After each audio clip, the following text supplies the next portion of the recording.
Bonjour, c'est un vrai plaisir de vous retrouver avec une petite voix, un peu trop parlé, crié hier, en tout cas à voix haute. C'est un véritable plaisir de vous retrouver. Là, j'ai un petit peu de temps devant moi, il y a beaucoup de questions qui sont arrivées et donc c'est le temps d'un question-réponse. Et quand je vous dis que c'est un plaisir, c'est pas un mot qui est lancé en l'air. Moi, chaque fois que je sais que je vais me lancer dans... Voilà, j'ai suffisamment de questions pour me lancer dans une question-réponse. Enfin, suffisamment de questions. Les questions, il y en a des quantités énormes, mais que l'équipe en a sélectionné une quantité suffisante pour me lancer et qu'il faut se lancer dans une question-réponse. C'est une vraie joie parce que c'est un petit peu toujours la même chose, effectivement, et pourtant c'est chaque fois quelque chose de différent. C'est à partir d'un modèle, à partir d'une compréhension, le déployer sans cesse. Et ce qui me plaît beaucoup là-dedans, c'est qu'il se déploie aussi devant moi. C'est-à-dire que je ne prends la mesure de certaines choses, je ne découvre certaines choses qu'au fur et à mesure. Et chaque question-réponse, c'est pour moi aussi une aventure, une découverte, une compréhension dans laquelle les associations, l'évidence se fait jour de façon plus forte, plus puissante. Et c'est ce que j'aime là-dedans. C'est ce que j'aime dans ce chemin, c'est comment tout cela est cohérent et d'une cohérence implacable. C'est rassurant. C'est rassurant parce que ça veut dire que ça a été créé simple, efficace et compréhensible. Et c'est même accessible aux plus jeunes d'entre nous. C'est quelque chose pour moi qui est fort, c'est-à-dire que connaître les conditions qui font qu'un individu prospère, s'épanouit, c'est accessible à tout le monde. Et heureusement, vous imaginez s'il fallait faire Bac plus 15 pour arriver à vivre à peu près correctement. Je dirais même qu'à l'inverse, nos structures d'études, nos structures scientifiques actuelles ont plutôt eu tendance à créer une espèce de brouillard tout autour de nous, dans lequel finalement on ne sait plus trop quoi faire, quoi penser, comment se comporter, quoi manger. On est complètement perdu, on a une espèce de sensation de flou, de perdition. Alors qu'en fait, les règles elles sont relativement simples. Et pourtant, voilà, ça fait 700 vidéos presque. 700 vidéos que je fais, toujours aussi joyeusement d'ailleurs. 700 vidéos presque pour décrire tout ça, pour l'explorer, pour le partager, pour le faire vivre, pour le construire, pour le faire. Je vois l'image, mais je ne vois pas le terme. Pour le faire grossir. Et pour le rendre le plus accessible et le plus personnalisé possible. Parce que vous l'avez compris, le but c'est vraiment pas de faire des programmes, on ne fait pas du coaching ici, pour la bonne et simple raison que voilà, c'est pas le but de ces vidéos, absolument. Ça n'a rien à voir avec ce qu'on appelle du coaching, c'est de l'autonomie. Hier j'avais une discussion très intéressante avec quelqu'un que vous allez certainement, je l'espère, retrouver très bientôt en vidéo. Spéciale dédicace à Sylvain et à Mathilde, qui font un travail extraordinaire, vous verrez. Et Sylvain a développé une notion que je trouvais vraiment extraordinaire, la dimension de l'hétéronomie. Hétéronomie, qui s'oppose au terme d'autonomie. Autonomie, c'est tu te détermines ta propre loi. Alors, en vérité, moi, le terme autonomie, je le reviendrai plutôt à ta biologie te détermine tes propres lois. Tu es soumis aux lois de ta biologie. Oh, ça c'est un terme qu'on n'aime pas, ça. Soumis. Oh, j'aime pas être soumis, j'aime pas être contraint. Ouais, mais pourtant, c'est la réalité. Si tu te mets en haut d'un immeuble de 12 étages et que tu te fais un pas dans le vide, tu vas te rendre compte fatalement que tu es soumis à la pesanteur. C'est exactement pareil. En termes de physiologie, en termes d'alimentation, tu es soumis à des lois. Si tu commences à boire de l'acide chlorhydrique, ça va très mal se passer. C'est très frustrant, certes, mais il n'empêche que c'est à intégrer. Alors le truc, c'est que pour l'acide chlorhydrique, c'est évident pour nous, et puis pour d'autres choses qui sont quand même relativement acidifiantes pour l'organisme, c'est moins évident. Par exemple, boire de l'alcool, ça ne nous paraît pas être quelque chose qui va nous brûler tout le long de l'œsophage. Pourtant, c'est le cas. Consommer des produits extrêmement transformés, des céréales acidifiantes, énormément de produits animaux extrêmement acidifiants, ça ne nous paraît pas être une acidification majeure de notre système. Pourtant, c'est le cas et ça va venir brûler littéralement notre système digestif. Après, on a le droit de ne pas les suivre les lois. Par contre, on en paye les conséquences, on en paye le prix. Donc ça, c'est l'autonomie. L'autonomie, c'est le fait de se fixer ses propres lois dans l'absolu, et je dirais plutôt que les lois nous soient fixées par qui nous sommes, comment nous avons été constitués. Et puis à l'inverse, il y a l'hétéronomie. L'hétéronomie, c'est tout ce que nous pousse à faire notre société, dès le plus jeune âge d'ailleurs, parce que c'est nos parents, puis ensuite nos enseignants, nos professeurs, qui nous disent exactement quoi penser, quoi faire, quoi dire, comment nous comporter. On n'a pas intérêt à faire un pas de côté parce que sinon notre père, notre mère, notre enseignant, notre gardien de crèche nous remet directement dans le droit chemin. On n'a pas le droit d'aller expérimenter, on n'a pas le droit d'aller penser, surtout non, ne pensez pas par vous-même. Ça c'est l'hétéronomie, c'est-à-dire remettre la responsabilité des choix dans les mains de quelque chose d'extérieur. Et donc ça fait toute cette culture de la délégation dans laquelle nous sommes en permanence, c'est-à-dire que nous n'élevons pas nos enfants, nous les confions à quelqu'un pour assurer leur éducation. Et avec ça, on est persuadé que ça va bien se passer. Et c'est sur ce mythe, hein, c'est sur ce mythe finalement que le système vit, mais ce mythe-là, ben, il prend l'eau de tous les bouts, parce que on démissionne de notre responsabilité sur notre santé dans les mains de professionnels qui n'y arrivent pas plus que nous, hein, et qui ne font pas de la prévention à la santé, qui font du bouchage de trous, et qui arrivent tant bien que mal, et on se rend compte que ça ne marche pas la plupart du temps. Et il y a de plus en plus de personnes, je salue, là, il y a un groupe de mamans par exemple, là, avec qui j'ai été en relation, les mamans courage, ce sont des personnes qui n'ont pas obligatoirement des connaissances en physiologie, qui n'ont pas fait bac plus je ne sais pas combien, qui n'ont pas fait d'études de médecine, et qui pourtant sont confrontés à des enfants qui ne vont pas bien, qui sont en grande souffrance, personne ne trouve des explications, et là ils disent non, moi ça c'est pas une fatalité, mon gamin il n'est pas ça comme ça à vie, vous n'allez pas me dire que je vais avoir un enfant handicapé à vie. C'est des personnes qui refusent cette fatalité et qui disent c'est pas parce que vous n'avez pas d'explication, c'est pas parce que vous ne comprenez pas qu'il n'y a pas une explication et qu'il n'y a pas une solution. Et cette solution, c'est moi, en tant que responsable de la vie de cet enfant, qui vais aller la chercher. Et elle le trouve, en tout cas elle chemine pour aller le trouver. Ça c'est l'autonomie versus l'hétéronomie. L'hétéronomie, c'est tout ce qui nous est apporté dans notre société. On démissionne de notre responsabilité au niveau politique, hein, la vie de la cité, hein, on la donne de façon délégative, tous les 5-7 ans, je ne sais plus même, tellement je suis impliqué là-dedans, mais on la donne à quelqu'un, puis après, on va aller râler. Mais attends, tu râles, mais tu as démissionné, quoi. Hein, tu lui as donné un sauf-conduit pendant 7 ans, et après tu vas râler. Mais attends, il ne faut pas se plaindre, hein.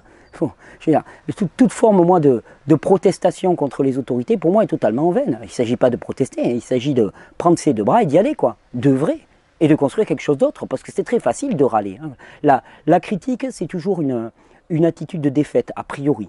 Quand on est dans la critique, on a toujours un temps de retard. Hein. On ne mène pas la danse, mais on est en retard, on est dans la réaction. Alors, ça paraît une position facile, en vérité c'est une position de défaite, parce que finalement on ne sera jamais dans la proposition, on ne sera jamais dans la construction, on n'apportera rien, on apportera simplement du doute, de la déconstruction, mais au final ça fait rien avancer. Ça fait rien avancer, et il y a un moment où il faut se réapproprier cette responsabilité, au niveau de sa santé, au niveau de l'éducation, au niveau des choix de vie, au niveau des choix politiques pour la cité, au niveau des choix commerciaux. Ah, mais ils vendent n'importe quoi dans les supermarchés, ok. Hein, mais alors à ce moment-là, il faut revenir à la terre, il faut commencer à produire nous-mêmes, il faut transformer nous-mêmes, il faut créer des petites coopératives, il faut gérer ça à notre façon. Si ça ne nous convient pas, il faut le faire à notre façon. Ah oui, mais je suis tout seul. Et alors? Et alors? Mais quel est le problème? T'as qu'à te lancer tout seul. Et puis s'il y en a d'autres que ton projet fait rêver, ils te rejoindront. Mais il n'y a pas de raison. Hein. L'une des plus grosses difficultés pour nous, c'est que toute notre vie, on nous inculque quelque chose, c'est que le passé égale le futur. Du style, tu as galéré toute ta vie, de toute façon ta vie tu galéreras toute ta vie. Ça continuera. C'est la réplication inexorable du même. Ah mais attends, ça c'est complètement faux. C'est complètement faux. Alors on te dit oui, c'est génétique, c'est héréditaire. On sait que c'est bidon, que la génétique n'existe pas sans l'épigénétique. C'est-à-dire que la génétique, elle s'exprime dans un contexte, dans un environnement. Tu changes ton environnement, tu changes ce que tu vis. Automatiquement. Tu changes d'alimentation, tu changes l'expression génétique de tes gènes. Tu changes de pays, tu changes l'expression génétique de tes gènes. Tu changes même la langue que tu parles, tu changes l'expression génétique de tes gènes. Tu changes le climat, et c'est pour ça qu'il y a des gens qui en été, en hiver voient des différences, mais tu changes la température, tu changes l'expression génétique de tes gènes. Donc c'est maintenant le moment de pleine puissance, c'est maintenant le moment de l'action, uniquement. Et avec ces vidéos, j'espère vraiment, à mon humble mesure, apporter des éléments. Je ne prétends pas à l'exhaustivité, je ne prétends pas à remplir toutes les cases. C'est pour ça que parfois on me dit mais non mais ça t'en as pas parlé ou ça tu l'ignores. Oh, non, je fais ce que je peux avec mes petits bras de mec qui à 8 ans était un moribond dans une chaise roulante, et encore on avait dit retournez mourir dans votre famille et puis laissez-nous tranquilles. Hein. Et vous pouvez même voir les vidéos d'il y a 4 ans, vous voyez, avec une vidéo recrue comme ça. Hein. Voilà, c'est des petits moyens, mais des petits moyens de quelqu'un qui a décidé vraiment définitivement de se tourner vers l'autonomie, c'est-à-dire d'aller comprendre pour moi-même ce qui se passe, hein, et puis après de le partager, parce que pour moi ça crée vraiment de la joie de le partager. Donc c'est le projet de toutes ces vidéos, c'est de passer de l'hétéronomie à l'autonomie. Et je vais vous dire, de toute façon, ça ne pourra pas être autrement. C'est-à-dire que le monde à venir, soit il sera un monde d'individus, d'entités, de collectivités autonomes, soit il n'aura pas lieu, en tout cas pour l'humain. Voilà. La création, le reste, les animaux et tout, je pense qu'à moins qu'on a réussi à tout détruire, mais j'en doute. Je pense que notre potentiel de nuisance, il nous semble énorme parce qu'on est très centré sur notre nombril, mais en fait, il n'est pas si grand que ça. Tu sais, les bactéries, la déficience de l'être humain, elles passeront au-delà. Mais de passer d'un monde de l'hétéronomie à un monde de l'autonomie. C'est pour ça que quand je parle, quand j'entends parler de permaculture, d'alimentation vivante, d'éducation, de déscolarisation, pas d'éducation à la maison même, parce que je ne dirais pas ça, mais de déscolarisation, c'est-à-dire d'apprentissage spontané. Hein, et puis que des fois les gens me disent, mais tu crois que ça vaut le coup et tout? Je dis, mais attendez les gars, de toute façon, le monde de demain, ça sera ça ou ça ne sera pas pour l'humain. C'est simple, le monde de demain, il sera permaculturel, il sera d'autonomie, il sera d'apprentissage spontané et joyeux, il sera d'alimentation vivante, ou il ne sera pas, parce qu'on atteint un degré de non-viabilité, que ce soit sur le plan physique, psychique, spirituel, moral, qui ne peut pas continuer. Alors on dit ça à toutes les époques. Bon, il y en aura peut-être encore 10 ou 15 qui diront ça après moi, hein, encore 10 ou 15 générations, mais au final, au moment, ça s'arrêtera. Donc il est temps de se préparer. Et l'idée là, c'est pour revenir à la maison. Revenir à la maison et vous avez vu là, j'ai lancé ce projet de cure de jus hein, qui va commencer, si cette vidéo est bien diffusée dimanche, comme je l'espère, cette cure de jus elle commence demain et j'ai appelé ça bienvenue dans la réalité quoi. Mais bienvenue dans ce qui est notre réalité. La réalité c'est pas le cauchemar dans lequel tu vis en permanence, hein. C'est pas d'être bourré de cachets. La réalité c'est cette vie pleine de joie, pleine d'enthousiasme, pleine d'énergie surtout, d'avoir ce bagage d'énergie, ce potentiel d'énergie qui est avec nous et qui nous permet de réaliser des choses. Et surtout la réalité c'est l'autonomie, c'est-à-dire le fait de penser par soi-même, d'oser. Hein, on est un pays qui est particulièrement... hop, je touille un peu le jus. On est un pays qui est particulièrement en retard à ce niveau-là. Hein. Je le vois, on a une mentalité, et je dis ça sans aucun mépris, hein, mais là, on a une mentalité quand même fortement de salarié. Hein, dans lequel finalement bien, on est sous la coupe de quelqu'un, hein, on est déterminé par ça. Et là, l'entreprise individuelle au sens le plus beau du terme, c'est-à-dire le fait de se lancer, alors je dis individuel mais à plusieurs finalement, hein, en partageant le même projet, les mêmes responsabilités et de s'y mettre, on a encore une grosse mentalité d'employé dans lequel finalement ben, on vient pointer, on fait ses heures, on touche sa paye et puis tout va bien. Ah mais ça c'est une vie ouais, qui est tiède, qui est relativement pas trop inconfortable, hein. On est bien dans un sofa, on est bien enfoncé, sauf que là on est avec la télécommande et puis bon, je caricature un petit peu, même beaucoup certainement, hein, donc pas la peine de m'envoyer des mails courroucés, hein. Je suis certain que je caricature beaucoup, je suis méditerranéen, donc on ne se refait pas, mais ouais, on vit par procuration, on vit par délégation, hein. C'est pas pour parodier, c'était qui chantait ça? C'était Jean-Jacques Goldman à l'époque je crois, hein. Rajeunis pas ça, mais un vieux, pour les jeunes, c'est un vieux qui chantait à l'époque. Quand il parlait de vie par procuration, c'est exactement ça. On vit notre vie par procuration. Et tout le monde qui nous entoure, le monde médiatique, ne fait que renforcer cette tendance à démissionner. On se raconte des histoires. On va sur Internet, dès que tu t'intéresses à une pratique sportive, si tu tapes sur YouTube cette pratique sportive, tout ce que tu vois, c'est les 10 meilleurs au monde qui se sont filmés avec des caméras GoPro là, qui leur donnent une impression. En plus, vous savez, cette image à 180 degrés, donc ils donnent une impression d'être vraiment dans le feu de l'action. Et c'est toujours des mecs qui ont un niveau comme ça. Et toi, à côté, tu te sens comment? Tu te sens minable. Tu te sens juste minable. Hein. Moi, j'ai un moment, je faisais beaucoup d'escalade. Je regardais des films d'escalade. Les mecs, c'était un niveau tout de suite là, au-dessus. Ils t'envoyaient que ça. Alors bon, il y a un moment où ça motive, il y a un moment où ça dégoûte. Donc, tirer vers le haut, ok, hein, mais pas montrer un niveau comme ça. Et cette culture de la délégation, elle a tendance à nous écraser. Alors, il y a le monde, il y a le beau monde qui brille, hein, qui se met en scène, hein, qui se joue complètement. Hein, quand on parle de show business, c'est vraiment le show. Hein. Et puis derrière, ben, il y a nous qui souffrons. Hein, on est en retard là-dedans et puis on rame. C'est pour ça que le témoignage individuel, le témoignage aussi de personnes lambda, moi mon témoignage il importe beaucoup. J'aime beaucoup donner mon témoignage, dire mais regardez où j'en étais moi il y a 8 ans, regardez qui j'étais quoi, 8 ans quoi, c'est que dalle pour passer de l'état de zombie qui a perdu toute sa toute sa masse musculaire, je pense à ça particulièrement, hein, qui avait perdu toute sa masse musculaire, j'avais plus rien, je pouvais plus marcher, j'avais rien, zéro. Mon cœur il se contractait plus, il n'y avait plus rien qui marchait. Bah, à l'état de personnes qui, voilà, je viens de me faire encore une bonne demi-heure de trampoline, c'est pas pour frimer, mais quand je fais du trampoline, j'ai 2,5 kg à chaque bras, hein, et j'ai 1,5 kg à chaque pied. Et puis voilà, je fais des jumping jacks, là, ce qu'on appelle comme ça et tout, pendant une demi-heure, en poussant dans tous les sens. J'étais allé courir avant. Bon, mais super, le corps il fonctionne. Il ne s'agit pas de réaliser des prouesses comme ça, il s'agit juste d'avoir un corps qui fonctionne de manière adéquate, un esprit qui est suffisamment clair et surtout une réserve d'énergie et de joie qui nous permettent d'entreprendre. C'est tout le projet de ces vidéos, c'est de virer les entraves, juste et revenir à la réalité, parce que dessous, ça, c'est présent. Alors, plutôt que de blablater, parce que je ne sais pas combien de temps on va encore passer là-dedans, on va s'y mettre tout de suite. Hop là, alors. Question vidéo. Yes, on est au bon endroit. Oh là là, ouh, il y en a. Allez, on est parti. Il faut bien commencer. Bonjour Thierry, c'est une question de Marie L. Bonjour Thierry, je souhaite savoir comment soigner sa peau quand on a des vergetures qui ne partent pas depuis plusieurs années, malgré toutes les crèmes et comprimés excessivement chers achetés en pharmacie. Eh oui, malgré. Et les vergetures, c'est une dissension. Je vais encore me ramener. Une dissension. Hein. En fait, ça se distend, voilà, ça se distend. Le tissu se distend, le tissu élastique de la peau, principalement constitué d'une protéine qu'on appelle le collagène, en grande particulier. La trame minérale et protéique de la peau, ben, elle se défait.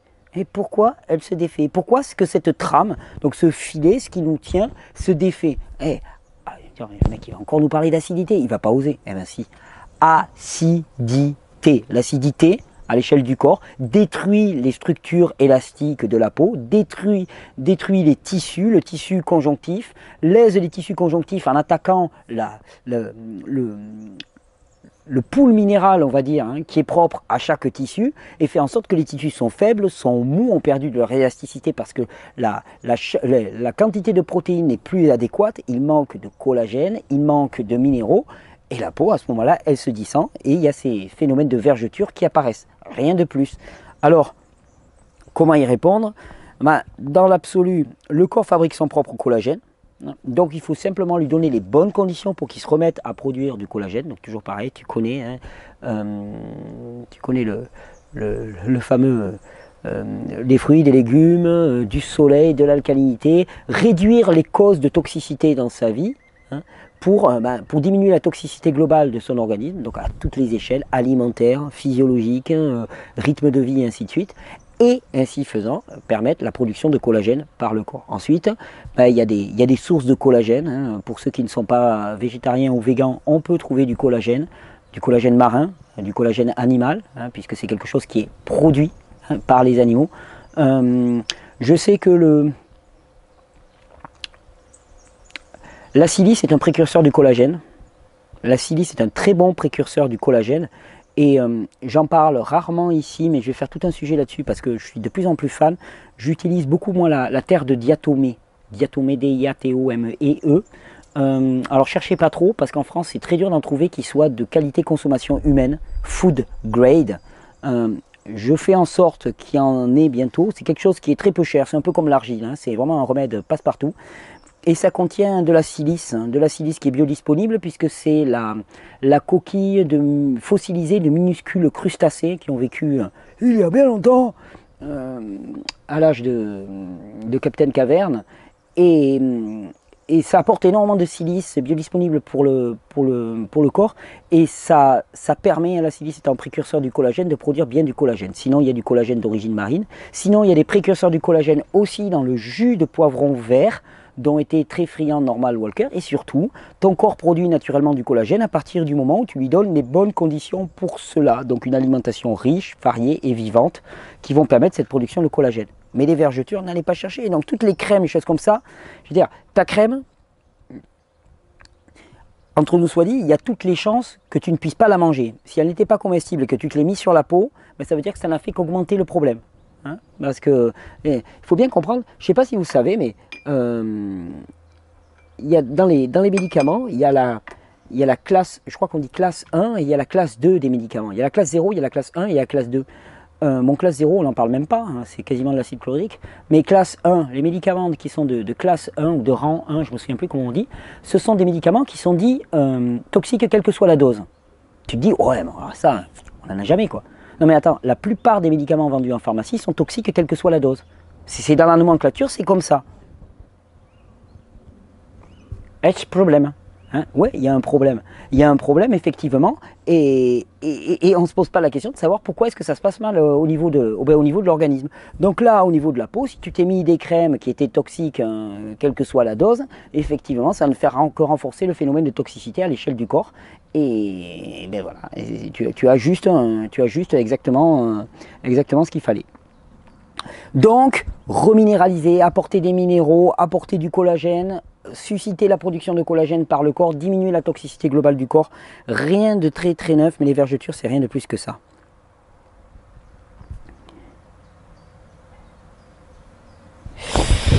Bonjour, mon message s'adresse à Thierry. Je tiens à te remercier. Super, ça s'est arrêté. C'est une question de... Alors, j'ai pas ton nom. Bon, on va t'appeler M, parce qu'il y a un M dans l'adresse. Mon message s'adresse à Thierry, voilà. J'ai un grand souci de santé, je suis hypersensible aux produits chimiques. J'aimerais bien me mettre au cru d'ailleurs, j'ai commencé à le faire. Notre problème en tant que MCS, donc ça doit être hypersensible aux produits chimiques, hein.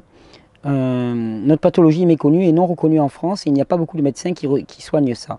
Je souhaiterais lier contact avec toi Thierry, pour parler d'un projet qui me tient à cœur pour essayer d'aider les malades. Ok, bon, ça on pourra en parler, tu pourras nous renvoyer un mail avec grand plaisir. L'hypersensibilité aux produits chimiques, il faut bien comprendre que pour qu'il y ait réaction à l'échelle de l'organisme, il faut que ça passe à l'intérieur de l'organisme. C'est-à-dire que ça paraît un truisme, hein, mais pour qu'il y ait réaction, il faut que ça passe à l'intérieur. Quand est-ce que c'est passé à l'intérieur? C'est passé à l'intérieur quand ça a passé la peau, le tube digestif ou les muqueuses bronchiques, hein, uniquement. Donc, qu'il y a réaction à des produits chimiques, s'il y a hypersensibilité à des produits chimiques, c'est automatiquement qu'il y a passage anormal, hein, en tout cas plus que la moyenne des gens, sinon ça ne réagirait pas comme ça réagit, mais il y a passage anormal de produits chimiques. Pourquoi est-ce qu'il y a passage anormal de produits chimiques?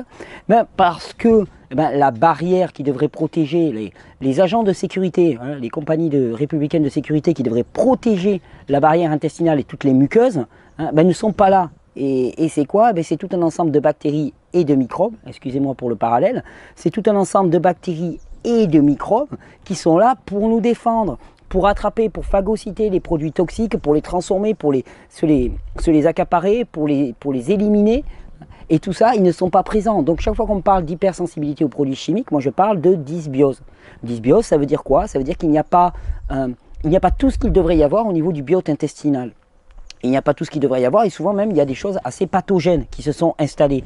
Donc c'est obligatoirement un phénomène de dysbiose intestinale. C'est aussi un phénomène de toxicité interne parce qu'on se rend compte que la réaction du corps est d'autant plus importante que la toxicité interne du corps est importante. C'est un corps qui est particulièrement détoxiné réagit moins fort qu'un corps qui est détoxiné, même s'il y a une dysbiose intestinale. C'est valable pour les allergies aux produits chimiques, c'est valable aussi pour l'hypersensibilité aux ondes électromagnétiques. C'est toujours la résultante d'une action qui va être, on va dire, agressive, délétère, catabolique, on va dire, hein, de quelque chose, d'un élément stresseur et agresseur sur un corps. Si ce corps est en grande vitalité et peu toxique, la réaction sera moindre même si les barrières de défense sont trouées. Ça, je l'ai remarqué par la pratique. Mais ça parle toujours de dysbiose intestinale. Alors pourquoi est-ce qu'on parle de dysbiose intestinale ou au niveau de la peau? Parce que la plupart de nos produits que nous ingérons ou que nous mettons sur notre peau contribuent à cette dysbiose intestinale. Antibiotiques, crème de soins, quelle qu'il soit, alimentation acidifiante, ça contribue à ne pas nourrir nos bactéries amies et à déséquilibrer par l'inflammation généralisée, à déséquilibrer le biote intestinal. Donc là aussi, hypersensibilité, bon, on pourra y revenir, en discuter si tu veux, je garde ton mail, mais c'est quelque chose qui est lié directement à la dysbiose. Après, les manifestations seront différentes, il y aura énormément de manifestations différentes de la dysbiose. Pour certains enfants, ça va se traduire par de l'autisme ou des crises d'épilepsie. Pour d'autres, ça va se traduire par des hypersensibilités alimentaires. Pour d'autres, ça va se traduire par des phénomènes neuropsychiques, des crises de panique, des crises de démence, de la timidité. Pour d'autres, ça va se traduire par une hypersensibilité aux produits chimiques. Il faut savoir que dans notre biote intestinal, on a quand même, je ne sais plus combien on a de bactéries différentes, mais c'est énorme. Et le microbiome humain, donc c'est-à-dire le bagage génétique porté par ce microbiote, il a été séquencé récemment, et c'est juste quelque chose d'assez hallucinant. Donc après, selon les individus, il va y avoir des petites finesses de détails, mais au final, c'est la même cause et la même solution. Déjà, premièrement, nourrir. Nourrir de manière adéquate. Nourrir de manière adéquate. Après, il peut être favorable d'ensemencer.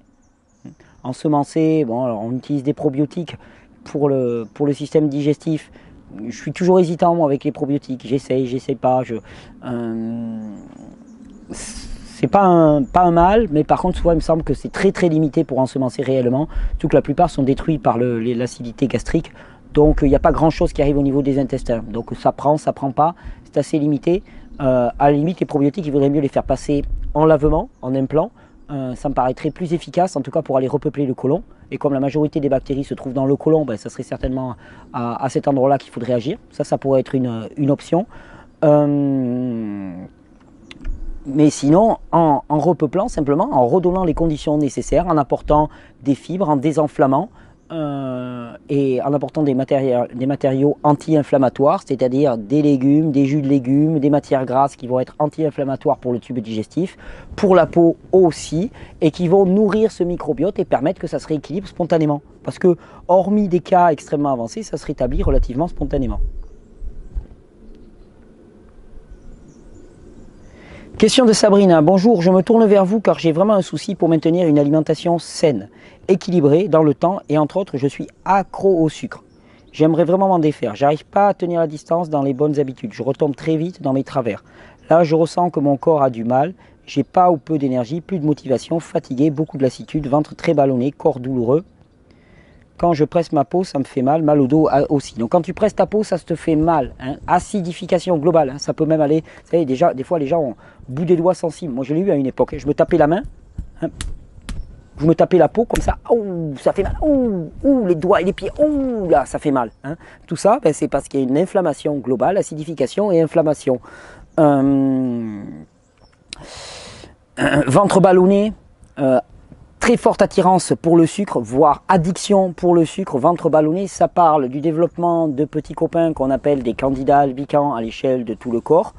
Là, pour moi, quelque part, il y a un moment où il faut traverser le miroir aussi. Hein. C'est-à-dire, il faut limiter le sucre, en sachant que, et j'en reviens, hein, parce que souvent je tiquais avec ça, en sachant qu'effectivement, quand même, limiter le sucre dans ces cas-là, même le sucre des fruits peut être intéressant. Hein. C'est-à-dire que c'est très dur de vivre sans sucre des fruits, c'est quasi impossible. Donc je ne recommande toujours pas, en tout cas par expérience, hein, mais ça évolue, hein, vous voyez, ça évolue, on va dire, ah, t'évolues encore, ben ouais, par l'expérience. Je ne recommande pas, dans les cas de candidose avancée, de se passer complètement de fruits, c'est très dur, ou en tout cas on peut le faire vraiment pour diminuer ponctuellement quelques jours, mais après on ne tient pas, hein, uniquement sur les matières grasses. Alors attention, hein, si c'est pour supprimer les sucres et basculer sur des protéines, c'est catastrophique. Hein. Supprimer les sucres ou diminuer les sucres, c'est pour basculer sur des matières grasses uniquement pendant un temps. Ça peut être une option. Alors après, chacun de voir sa dose. C'est clair que si on coupe complètement les sucres, souvent c'est dur en termes de vitalité. Il nous manque une alimentation un peu vitalisante, comme peut être le sucre des fruits. C'est parfois dur pour certains. C'est à tester. En tout cas, c'est à limiter, là, certainement.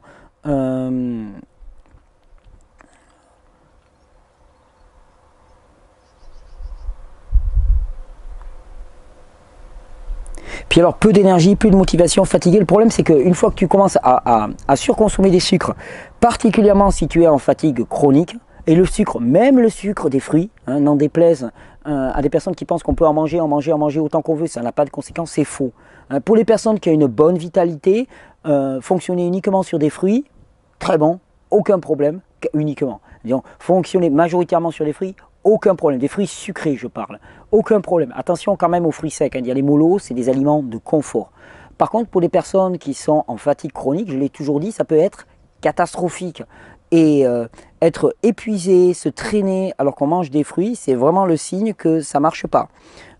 Moi, je switcherai beaucoup sur plus de matière grasse. Ça demande au début un petit peu d'entraînement. Je te conseille vraiment la graisse de coco, qui est une graisse qui se digère très rapidement, comme des sucres quasiment, qui est switchable avec des sucres. On peut les assimiler l'un et l'autre, ils peuvent se mélanger, ça pose aucun problème. Qui plus est, la graisse de coco contient de l'acide caprylique, de l'acide laurique, qui sont des antifongiques majeurs pour le corps, qui renforcent le système immunitaire, qui nourrissent les cellules aussi avec les cétones qui vont être produites, puisque la graisse de coco, c'est la graisse qui produit le plus de corps cétonique. Donc, certainement très intéressant, mais là, il faut arrêter. Il faut juste arrêter et il faut passer une crise de sevrage. Je pense qu'il faut la passer. Mais quelque part, si tu la passes à moitié, souvent, c'est là le pire. De continuer à consommer un petit peu. Je pense que là, il faut vraiment poser un coup d'arrêt, un vrai coup d'arrêt, peut-être pendant quelques jours. Après, réintroduire progressivement le sucre en prenant uniquement du sucre naturel, de fruits, en prenant des fruits qui est l'index glycémique le plus faible. Bon, des agrumes, c'est dur à conseiller, mais des baies, des choses comme ça va être le temps des fraises, des cerises. Bon, voilà, tu te s'orienter vers ça. En tout cas, moi, c'est ce que je ferai. Je ne suis pas thérapeute. Et expérimenter même quelques jours, peut-être sans sucre, et de voir un petit peu ce que ça donne. Voir un petit peu ce que ça peut donner. Pas facile de trouver son content, mais c'est une option.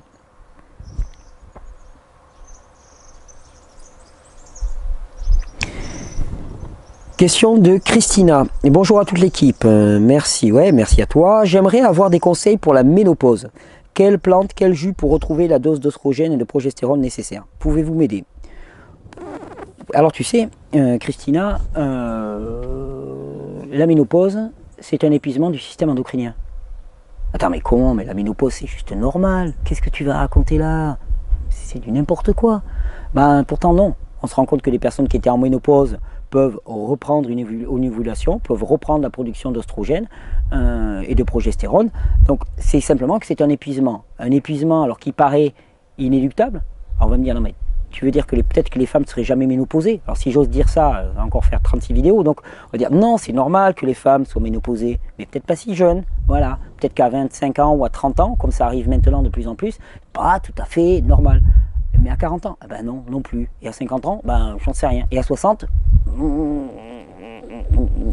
à voir. Parce que quand c'est un épuisement, moi je dis à voir. On n'a aucune certitude par rapport à l'âge normal de la ménopause. On n'en sait strictement rien. Alors après, des jus, quelle plante, quel jus pour retrouver la dose d'oestrogène? Il y a des plantes qui vont beaucoup aider. Tu as un mélange des laboratoires ABC de la nature que j'aime beaucoup, qui s'appelle le mélange féminine, que je recommande régulièrement, parce que je pense que c'est un très bon mélange, qui a été très bien réalisé pour soutenir toute la sphère endocrinienne féminine. Chez ce même labo, il y a des mélanges pour les plantes, les glandes endocrines, pour les glandes surrénales. Ça serait certainement des choses à prendre sur du long terme pour renforcer tout le système.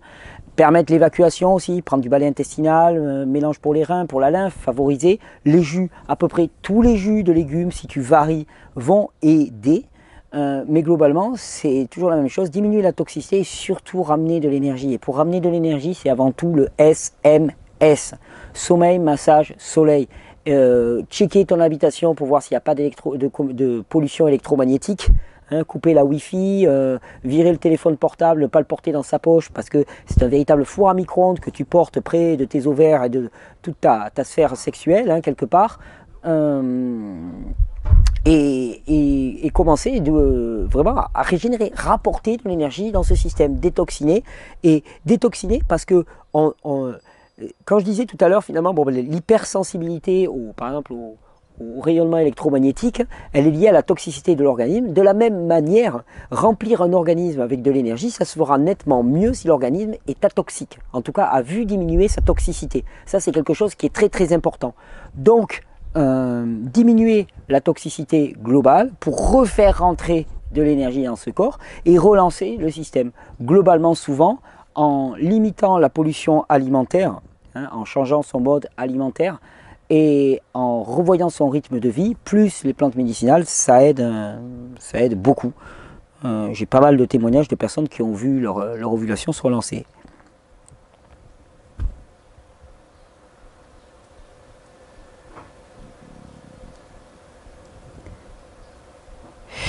Bonjour Thierry, c'est une question de Michel. Ma fille de 23 ans a des problèmes pour manger. En effet, dès qu'elle mange, elle a le ventre qui gonfle et se sent oppressée jusqu'à ce que sa nourriture soit digérée. Ça se produit aussi quelquefois quand elle boit. C'est très désagréable. Pour elle, ça devient complexe car son ventre devient proéminent. Elle ne peut plus porter de vêtements trop proches du corps. Ouais, c'est impressionnant. Hein, c'est impressionnant à quelle vitesse ça gonfle. Hein, je l'ai déjà vu, moi je l'ai même vécu à une certaine période. Hein, ça gonfle quasi immédiatement. On se dit mais c'est pas les aliments que j'ai mangés, c'est vraiment des gaz qui sont produits. Elle est végétalienne, ne consomme pas de gluten et qu'elle est passée à l'alimentation crue en espérant que cela rentrerait dans l'ordre, mais le problème est toujours là. Elle a aussi fait 3 irrigations coloniques et la thérapeute pense qu'elle a un dolichocolon, donc un côlon extrêmement dilaté, c'est très possible, et donc un transit plus lent. Pourrais-tu nous donner des conseils car cela la rend irritable et mal dans sa peau?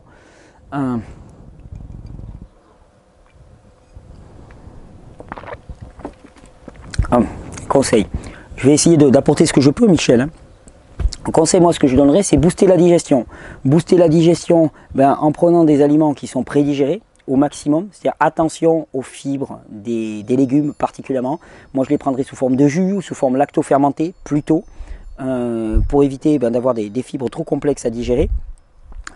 Je prendrai aussi des enzymes digestifs, des enzymes végétaux digestifs qui vont permettre d'accélérer le fractionnement de la nourriture du complexe en simple. Ça serait certainement une bonne option.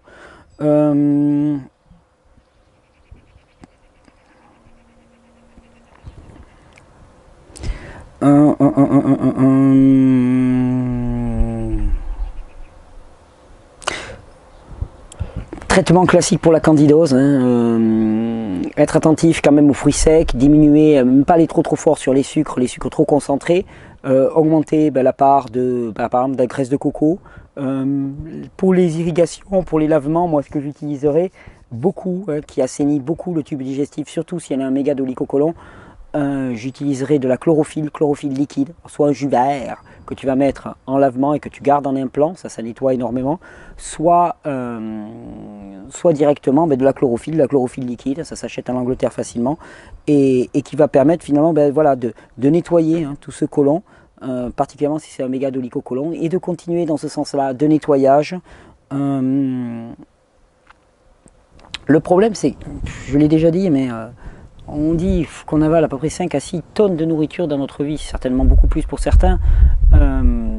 C'est une nourriture qui est extrêmement inflammatoire, qui est extrêmement toxique, qui se décompose de façon très médiocre dans les intestins, qui va rester en putréfaction, en fermentation. Donc après, ça met du temps pour se nettoyer. On me dit que je suis l'obsédé du nettoyage des intestins, mais sérieusement, c'est un truc, c'est immonde. Ce qu'on peut avoir dans les intestins, c'est souvent assez immonde ce qu'on a dans les intestins, il faut le savoir. C'est pas une raison pour s'auto-flageller, il faut juste en avoir conscience et arrêter de se la raconter. De toute façon, truc, je le dis souvent comme une blague, mais quand tu vas aux toilettes, ça t'est arrivé de rentrer après quelqu'un, puis ça schlingue.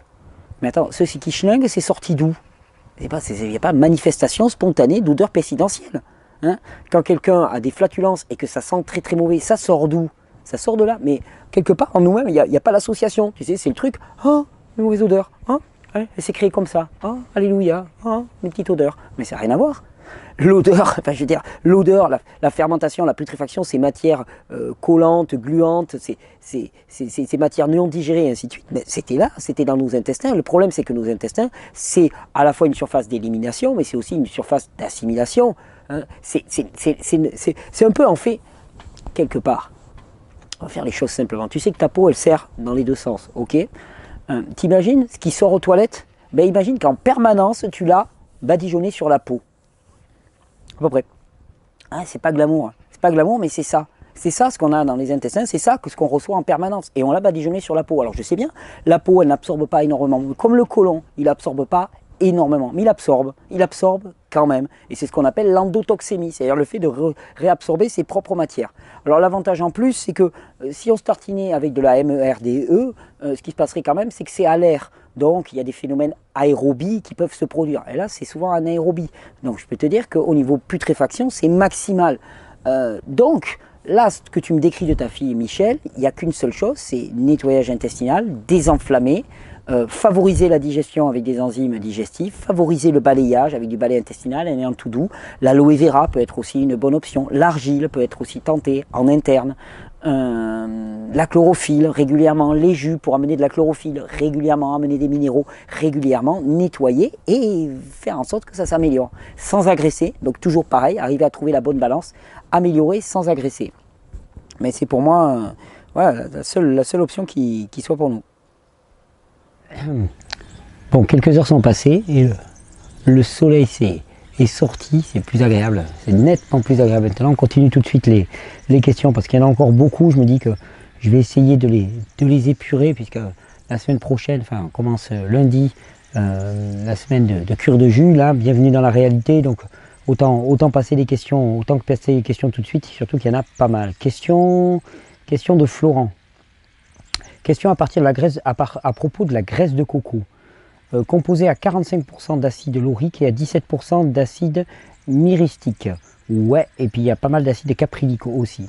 Selon Wikipédia, ces deux acides sont hypercholestérolémiants. Le cholestérol étant un anti-inflammatoire, peut-on en déduire que l'huile de coco est inflammatoire? Certainement pas. Ça semble être un contresens, je ne comprends pas. C'est même un anti-inflammatoire majeur. Cette histoire d'hypercholestérolémiant, c'est une énorme, gigantesque arnaque. Ce qu'il faut savoir, c'est qu'actuellement encore est enseigné en faculté de médecine que le cholestérol est lié au cholestérol que nous consommons, qu'il y a des régimes anti-cholestérol, que les statines, donc le fait d'empêcher la production de cholestérol par le foie est la solution. Il y a une énorme arnaque qui a été faite sur le cholestérol. Le cholestérol, il est produit par le corps à dessein. L'huile de coco et les acides gras sont des anti-inflammatoires majeurs de l'organisme. Donc en aucun cas ils ne peuvent causer d'inflammation. La coco, qui est un produit naturel, végétal, non protéiné, ne cause aucune inflammation à l'échelle du corps. Donc comment est-ce que ça pourrait être cause finalement d'inflammation? Donc c'est certainement pas un inflammatoire, c'est un contresens, j'imagine. Il faut bien comprendre que Wikipédia est écrit par des tas de contributeurs, que Wikipédia est aussi le reflet de l'idéologie ambiante et qu'en matière de cholestérol, l'idéologie ambiante elle est complètement dedans. C'est-à-dire qu'elle ne comprend pas grand-chose. Et c'est pas des propos de Thierry Casanova, ça c'est n'importe quel chercheur un petit peu en sciences qui raisonne un petit peu en dehors du moule. Vous pourrez regarder sur internet, particulièrement dans la littérature anglo-saxonne, on vous dira que premièrement la coco est l'anti-inflammatoire majeur de l'organisme et que surtout cette histoire de cholestérol est une énorme arnaque. De plus, l'acide laurique est marqué comme irritant oculaire, épidermique et respiratoire. C'est marrant, l'acide laurique il est présent en très grande quantité dans le lait maternel et ce serait un irritant. Surprenant. Alors que son application sur la peau de ma fille de 4 ans a fortement réduit son eczéma. Merci pour votre engagement. Ben ouais, voilà. Tu vois Florent, il y a ton expérience et puis il y a ce qui est dit. Ce qui est dit est souvent manœuvré par des intérêts. Alors des intérêts qui peuvent être divers, hein, des intérêts financiers, des intérêts idéologiques aussi, hein, on défend des idéologies, parce qu'il y a des fois des gens qui me disent « Ah mais lui, il n'a rien à vendre sur le plan financier. » il a quelque chose à vendre, une idéologie. Hein, et mourir pour des idées, hein, comme disait le brave Georges, hein, de tout temps, hein, il y a des gens qui sont morts pour des idées, même plus encore que pour de l'argent. Hein, donc l'idéologie, c'est quelque chose aussi qu'on a à défendre. Il y a toute une énorme arnaque qui était faite en matière de nutrition, on est complètement manipulé. Donc il y a eu la mode du sans-graisse, hein. Maintenant il y a la mode du sans-sucre, et puis on a détruit le fructose à coup de sirop de maïs concentré, et puis d'études qui a été faite là-dessus. De la même manière, vous savez, c'est là où, c'est assez amusant, je voyais là, récemment, il y a quelqu'un qui m'a envoyé une vidéo, qui était une traduction française je ne sais pas qui c'est qui l'avait faite, une traduction française d'une vidéo qui passe aux États-Unis. Il y a un site qui s'appelle Nutrition Facts.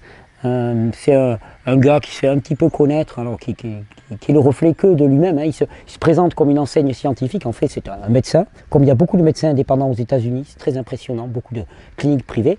Et donc, il publie des études. Et là, il montrait une étude que finalement, la résistance à l'insuline augmentait avec la quantité de graisse consommée. Sauf que moi, le premier truc que j'ai vu quand j'ai vu cette étude, c'est quelle graisse? Ça veut dire quoi, graisse? C'est pareil que quand on me dit le sucre est nocif pour le corps ou le fructose est nocif pour le corps. Moi, il y a mon BIC qui me dit, mais attends, ton fructose, il vient de quelle source? Et là, en l'occurrence, on avait les tests qui avaient été faits sur des personnes qui prenaient une boisson avec du sucre blanc dedans. Donc j'imagine que les graisses qui étaient consommées étaient majoritairement des graisses trans et que la résistance à l'insuline augmentait avec les graisses trans. La résistance à l'insuline, elle augmente avec l'inflammation du corps. Les graisses ne sont pas plus inflammatoires que les sucres à partir du moment où elles sont sous forme naturelle, non transformée. C'est une arnaque, on est en train de nous manipuler. Donc chaque fois que vous voyez des études comme ça, le sucre fait ceci, et oh, quel sucre déjà? Glucose, fructose, sucre simple, sucre complexe. Ok, sucre simple, de quelle origine? Est-ce que les études ont été faites avec des fruits uniquement? Est-ce qu'ils ont été faits avec du sirop de maïs concentré? Pareil pour les graisses. On te dit, mais les graisses font ceci. Ok, alors quel type de graisse? Saturée, insaturée. Quel type de chaîne? Courte, moyenne ou longue? C'est pas pareil. Quelle source? Acides gras trans ou pas transformés par la température? Et tout ça, il faut le mettre en corrélation quand on s'appuie sur des études, parce que sinon, on a tout fait de faire parler les études. Et ça, c'est très pratique, extrêmement pratique. Ça permet de véhiculer des idéologies. Donc quand on me dit, moi, les graisses augmentent la résistance à l'insuline, je dis, quelle graisse? Faites-moi des études dans lesquelles on prend des acides gras naturels, on essaye avec la graisse de coco, par exemple, qui se digère comme les sucres, et là, d'après moi, il n'y a aucune résistance à l'insuline. Je dirais même par expérience, j'ai vu beaucoup de diabétiques consommer les deux et n'avoir aucun problème. Donc voilà, c'était juste pour remettre les choses en corrélation. Tic, tic, tic. Question d'Anthony. Je suis un homme et à mon adolescence, mes tétons ont doublé de volume. Ils font maintenant la taille d'une pièce de 2 euros. Je voulais en connaître la cause et savoir s'il y a quelque chose à faire, car je ne trouve pas ça très esthétique. Je veux le croire. Je veux le croire. Alors, des tétons qui se développent, effectivement, chez un homme, c'est pas très normal. Chez une femme, c'est plutôt classique. Effectivement. Alors, qu'est-ce à en déduire? Eh bien, c'est qu'il y a une féminisation qui se passe. Féminisation, ça veut dire quoi? Ça veut dire qu'il y a une surabondance d'hormones féminines, oestrogènes, par rapport aux androgènes, donc aux hormones masculines qui sont les androgènes, en premier lieu la testostérone, mais qui n'est pas la seule parmi les hormones mâles. Si on a un développement des caractères sexuels secondaires propres aux femmes, c'est qu'on a une hyperœstrogénie, c'est-à-dire souvent une hypoandrogénie, c'est-à-dire que la plupart du temps, à la fois on a des oestrogènes qui sont en très grande quantité et des androgènes qui sont en diminution. Et c'est ce qui explique le développement des tétons chez les hommes, voire même des seins, qui n'ont rien à voir avec le fait d'avoir de la graisse à ce niveau-là. C'est vraiment le développement de quelque chose qui ressemble à des petits seins chez les hommes. C'est assez présent chez les bodybuilders, par exemple. Faut pas trop le dire parce que c'est quand même les symboles de la virilité. Mais les bodybuilders sur le retour, il y en a pas mal qui développent ce genre de troubles. Pourquoi? Parce qu'il y en a beaucoup qui prennent des stéroïdes toute leur vie. Et ça déséquilibre complètement le système endocrinien, hormonal endocrinien, et d'un seul coup, ils se retrouvent avec des déséquilibres tels qui sont en hyperœstrogénie, ou en tout cas en hypoandrogénie. Et on trouve des bodybuilders, les Schwarzenegger qui étaient les Schwarzenegger d'avant, se retrouvent avec des seins. Alors ça craint, c'est pas très sérieux, enfin c'est pas très sérieux. Ça, pas de problème avec ça, mais c'est pas, a priori, c'est pas l'apanage de l'homme que d'avoir des seins. Ceci dit, il faut savoir qu'on est en train d'assister à une féminisation de la société. Féminisation de la société liée en grande partie à la consommation d'oestrogènes massifs, qui est liée à l'élimination dans l'eau de boisson des oestrogènes liés à la contraception, aux pilules de contraceptives. Les saumons sont en train de changer de sexe.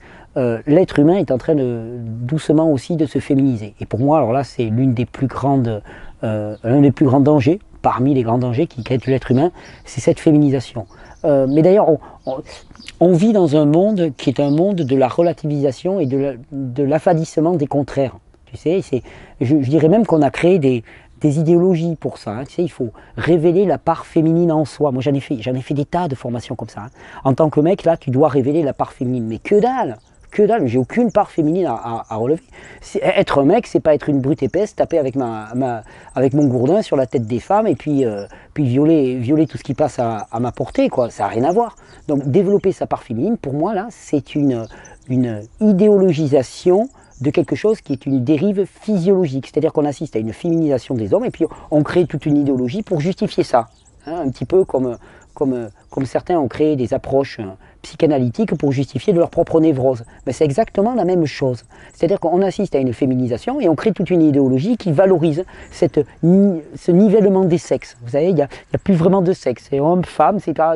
Mais ça c'est pourri, ça ne correspond pas du tout à l'ordre naturel. Il y a des hommes, il y a des femmes, c'est séparé. C'est deux genres complètement différents, avec des fonctions d'ailleurs dans la création qui sont totalement différentes. L'homme a un développement physique qui est complètement différent de celui de la femme, et c'est normal. Les hommes n'ont pas à faire le job des femmes, et les femmes n'ont pas à faire le job des hommes.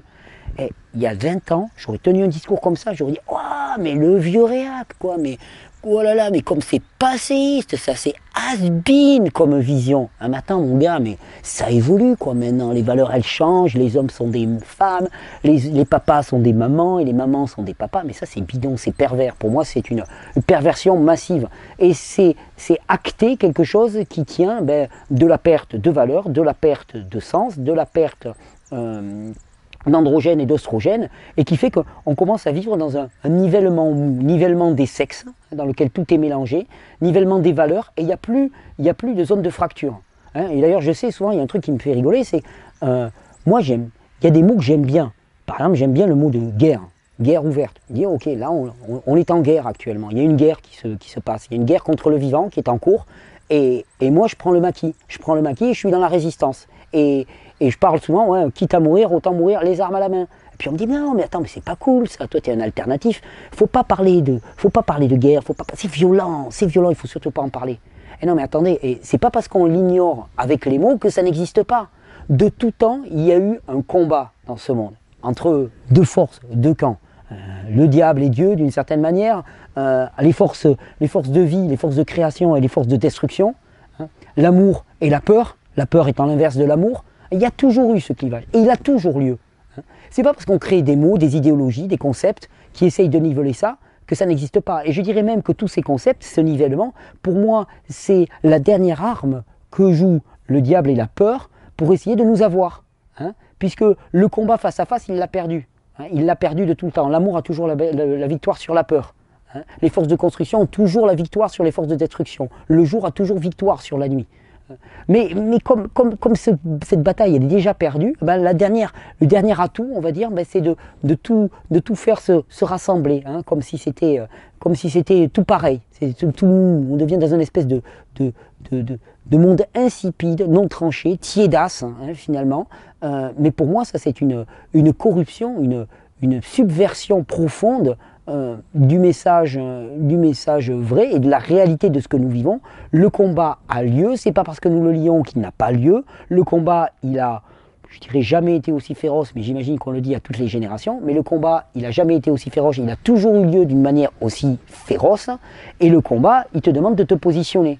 Hein, et c'est pas en étant moumou entre deux, du style, bon, moi je sais pas, je suis un peu entre les deux, je veux pas choisir. Si tu veux pas choisir, quelque part, tu sers l'autre camp, mon pote. Ça, pour moi, c'est une vérité. Et donc, on assiste à une féminisation qui, pour moi, est une perversion. Je suis désolé, je suis parti dans des grandes circonvolutions. C'est une perversion. La justifier est une perversion aussi.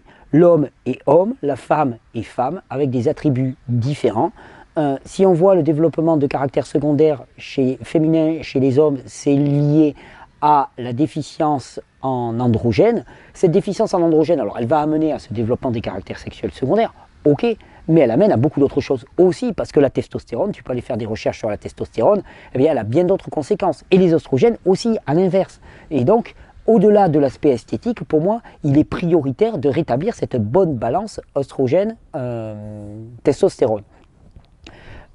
L'autre cause de faiblesse en testostérone, souvent, c'est l'épuisement du cortex surrénalien, épuisement surrénalien, déséquilibre surrénalien, parce que le testostérone est produite en partie dans le cortex surrénalien et dans l'autre partie dans les testicules, majoritairement dans les testicules chez les hommes, mais bon, une bonne partie est produite dans le cortex surrénalien, et de toute façon, l'hormone qui est à l'origine de la testostérone, qui est la prégnée nolone, nolone, enfin un truc dans le genre, vous savez, je me plante tout le temps, vous corrigerez, la prégnée, hein, la prégnée, eh bien, elle est produite dans les glandes surrénales, dans le cortex des glandes surrénales. Donc, on parle toujours d'épuisement surrénalien, de fatigue endocrinienne, de déséquilibre endocrinien. Pour moi, il serait prioritaire de rétablir cela, et on le rétablit comment? Premièrement, en ayant une alimentation adaptée, ça y contribue fortement, une alimentation chargée d'énergie, hein, des fruits, des jus, des légumes. Oula, roquette gingembre, ça dépote. Donc une alimentation extrêmement chargée, en principe actif et vivant, ça ok. Deuxièmement, là pour le coup, je pense que j'utiliserai des plantes qui sont des plantes qui vont être régulatrices, adaptogènes du système endocrinien. Il y a un très bon mélange chez ABC de la nature, par exemple, pour le système endocrinien, pour les glandes surrénales aussi. Et j'en balancerai, et puis pas un peu, j'en balancerai beaucoup, beaucoup, beaucoup. Voire je testerai des extraits surrénaliens pour voir un petit peu comment ça réagit, le système, au moins pendant 3-4 mois, pour voir un petit peu s'il y a une amélioration, s'il y a les caractères se développent différemment, ou en tout cas stopper l'évolution. Il y a une autre chose, il faut savoir que le système endocrinien est très très très sensible à tout ce qui est du domaine de l'électromagnétisme.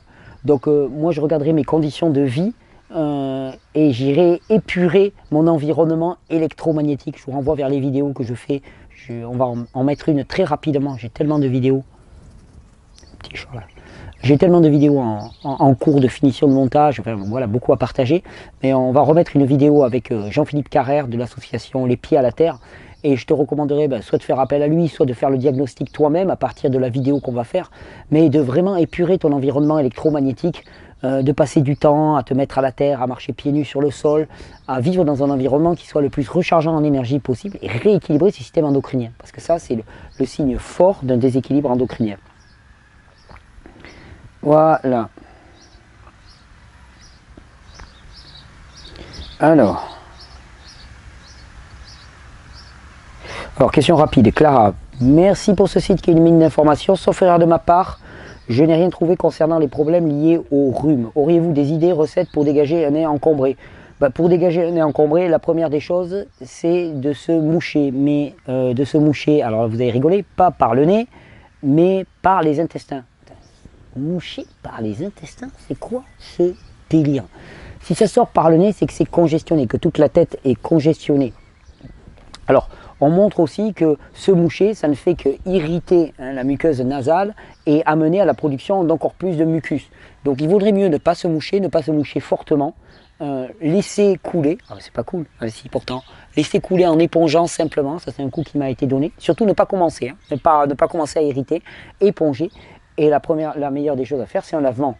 Un lavement, c'est-à-dire permettre une évacuation intestinale forte et qui va permettre de drainer. 1, 2, 3 lavements. Les grands-mères, c'est vraiment ce qu'elles faisaient. Une petite purge et tu verras que ton rhume, il risque de dégager rapidement. C'est un signe de congestion au niveau cérébral. Les toxines sortent. Au niveau de la muqueuse, il y a du mucus qui est produit pour accompagner cette sortie de produits toxiques. Et il s'agit de le dériver. Dériver vers les reins, dériver vers les intestins. Par un lavement, on dérive vers les intestins parce que quelque part, on vide le côlon et donc ça facilite plus d'élimination. Vous savez, c'est un peu le fait de quand on a vidé, hop, il y a une élimination qui se fait d'autant plus. Donc lavement, lavement, lavement pour les rhumes, lavement, lavement, lavement. Il en reste beaucoup encore. Il en reste encore beaucoup. Alors.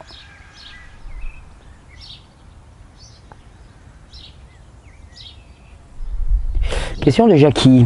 Je suis vos vidéos depuis plus d'1 an, je me suis mise au cru et au jus, mais je suis de plus en plus constipé au point d'être totalement bloqué. J'ai pris 3 kilos et ne vais plus du tout à la selle sans médicaments. Que me conseillez-vous? C'est pas normal ça. Pas normal, d'habitude c'est plutôt le contraire. Hein. Quand on change d'alimentation, on est plutôt côté laxatif, mou. À moins que la personne... Alors il y a 2 possibilités. Premièrement, épuisement. Et il faudrait voir si c'est corrélé avec un état de fatigue réelle. Parce que le changement d'alimentation, pour certains, c'est trop rapide, trop fort, trop. Hein, et il y a d'abord de la reconstruction à faire préalablement. Donc si tu, Jackie, je me permets de te tutoyer, si tu ou vous est en état de fatigue, globalement, s'il y a d'autres signes dans ta vie qui indiquent que tu es en état de fatigue, problème d'insomnie, trouble de l'endormissement, humeur qui fluctue énormément, hypoglycémie, alors à ce moment-là, moi je t'orienterai vraiment vers le cas de la fatigue chronique, donc se reposer et utiliser des lavements en attendant. Parce que pour moi, la priorité, c'est vraiment d'éliminer. Alors plutôt que des médicaments, hein, bon, mis à part des plantes que tu peux utiliser, comme le balai intestinal par exemple, moi j'utiliserai les lavements. Les lavements peuvent être utilisés, excusez-moi, je cherche une position. Les lavements peuvent être utilisés au quotidien sans aucune difficulté, le temps que le péristaltisme se rétablisse. Parce que rien n'est plus prioritaire que l'élimination. Donc il faut la favoriser, même si c'est avec des moyens artificiels, entre guillemets. Ensuite, l'autre cas, c'est une inadaptation de ta flore intestinale. Mais ça, c'est dans le cas de changements brusques. C'est-à-dire qu'on peut être constipé les premiers jours quand on change d'alimentation parce que notre flore intestinale n'a pas eu le temps de s'adapter. En un an, elle a dû s'adapter. Donc là, a priori, moi, j'irai checker la cause de la fatigue chronique et je ferai des lavements. Et surtout, je répondrai au premier problème, c'est-à-dire, je renforcerai tout mon système nerveux. Je soutiendrai vraiment mon système nerveux. Je prendrai ce phénomène au sérieux, réellement. Après, bon, peut-être que faudrait voir l'alimentation, mais si tu consommes du cru et du jus, tu devrais avoir suffisamment de fibres dans ton alimentation. Prendre un peu de psyllium, mais en même temps, si c'est bloqué, le psyllium va rajouter au bouchon. Donc moi, je ne prendrai du psyllium que si je fais des lavements ou que si j'utilise quelque chose qui m'assure une selle par jour. Et commencer à déboucher tout ça. C'est juste comment je vois les choses. Ça demanderait à avoir peut-être plus d'informations pour aller plus finement.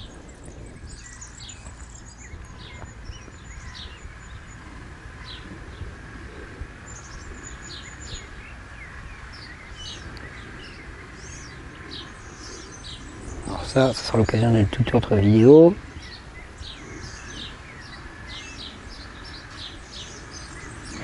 Hop.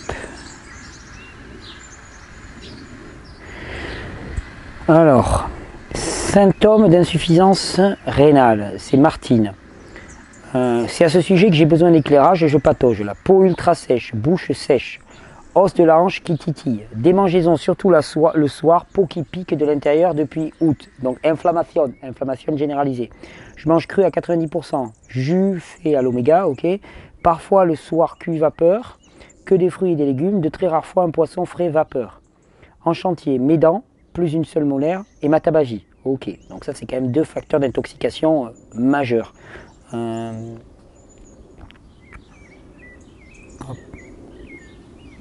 prends ton message, excuse-moi, ça s'est arrêté. Pour le reste, bloqué aussi, je continue de gonfler comme un ballon à ne plus pouvoir rien avaler, tout coince.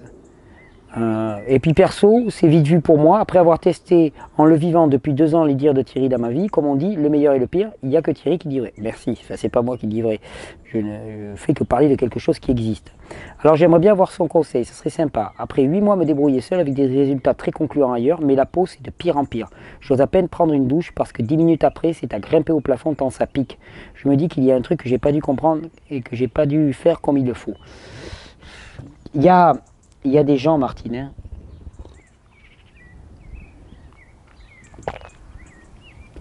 Il y a des gens vraiment qui ont une prépondérance à l'élimination par la peau et ça peut être extrêmement douloureux. Ce que tu décris là, c'est ces picotements, cette inflammation au niveau de la peau, cette sensation d'avoir des lames hein, quelque part qui te titillent la peau par en dessous. J'ai un ami très proche hein, qui le vit directement, donc je vois exactement ce que c'est. C'est ce qu'on appelle une daniélite aiguë. Je dirais qu'il y a des gens qui ont une prépondérance à l'élimination par la peau et que ça va leur demander d'être très précautionneux en termes de détoxination, c'est-à-dire d'y aller très doucement en matière de fruits particulièrement, de mettre l'accent vraiment sur tout ce qui est reminéralisation.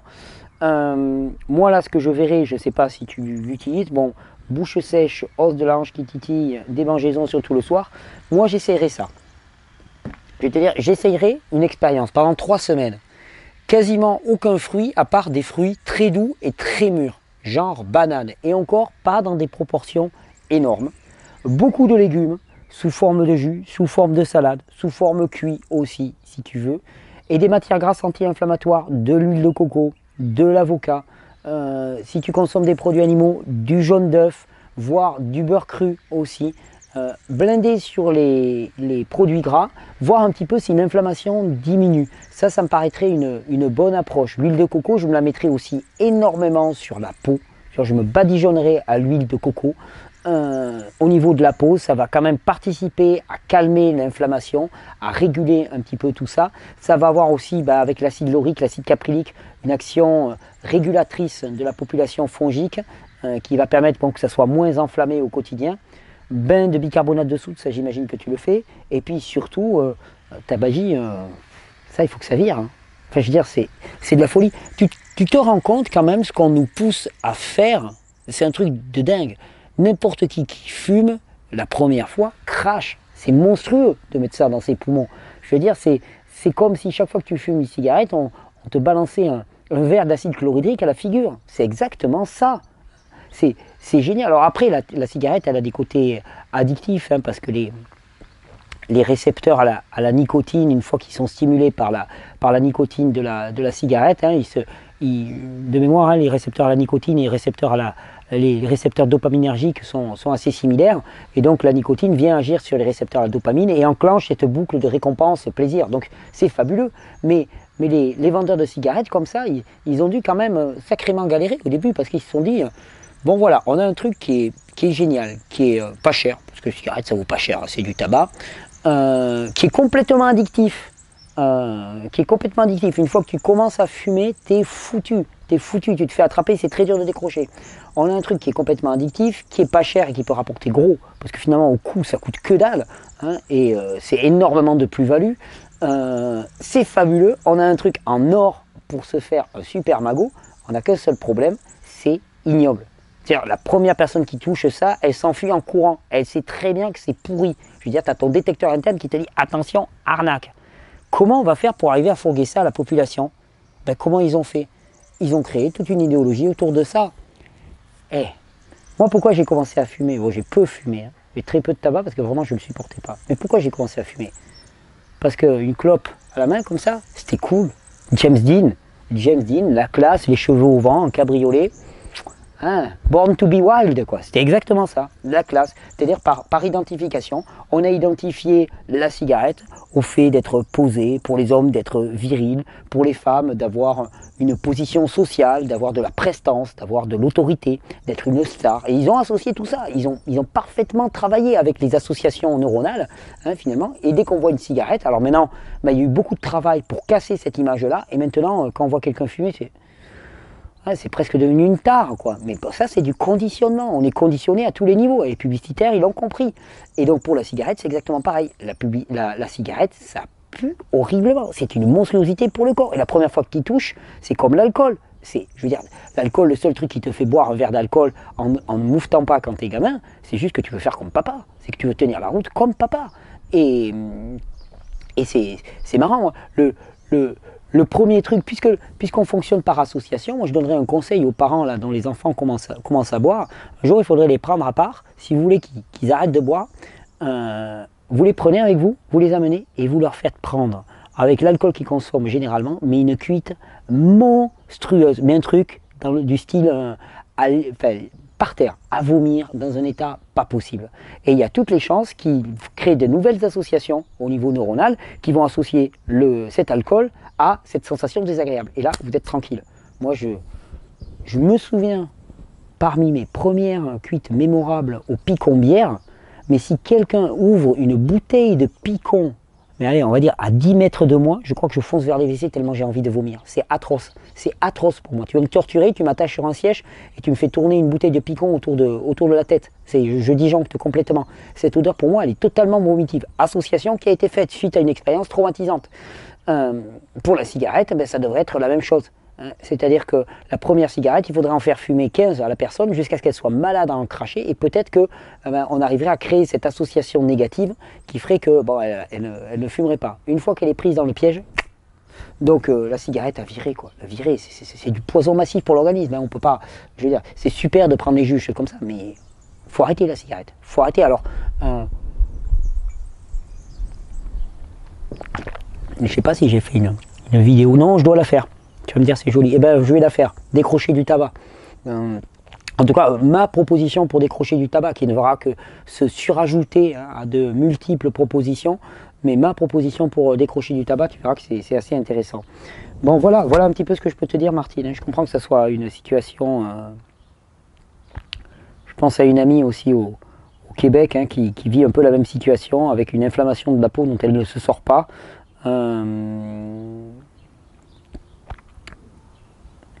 Là, il va falloir être super rigoureux, vraiment calmer les fruits, pas de fruits acides, pas de fruits trop détoxinants, vraiment un maximum de légumes, maximum de légumes et de matières grasses. Bon, voilà ce que j'essaierai. Voilà, c'était ma proposition. Alors.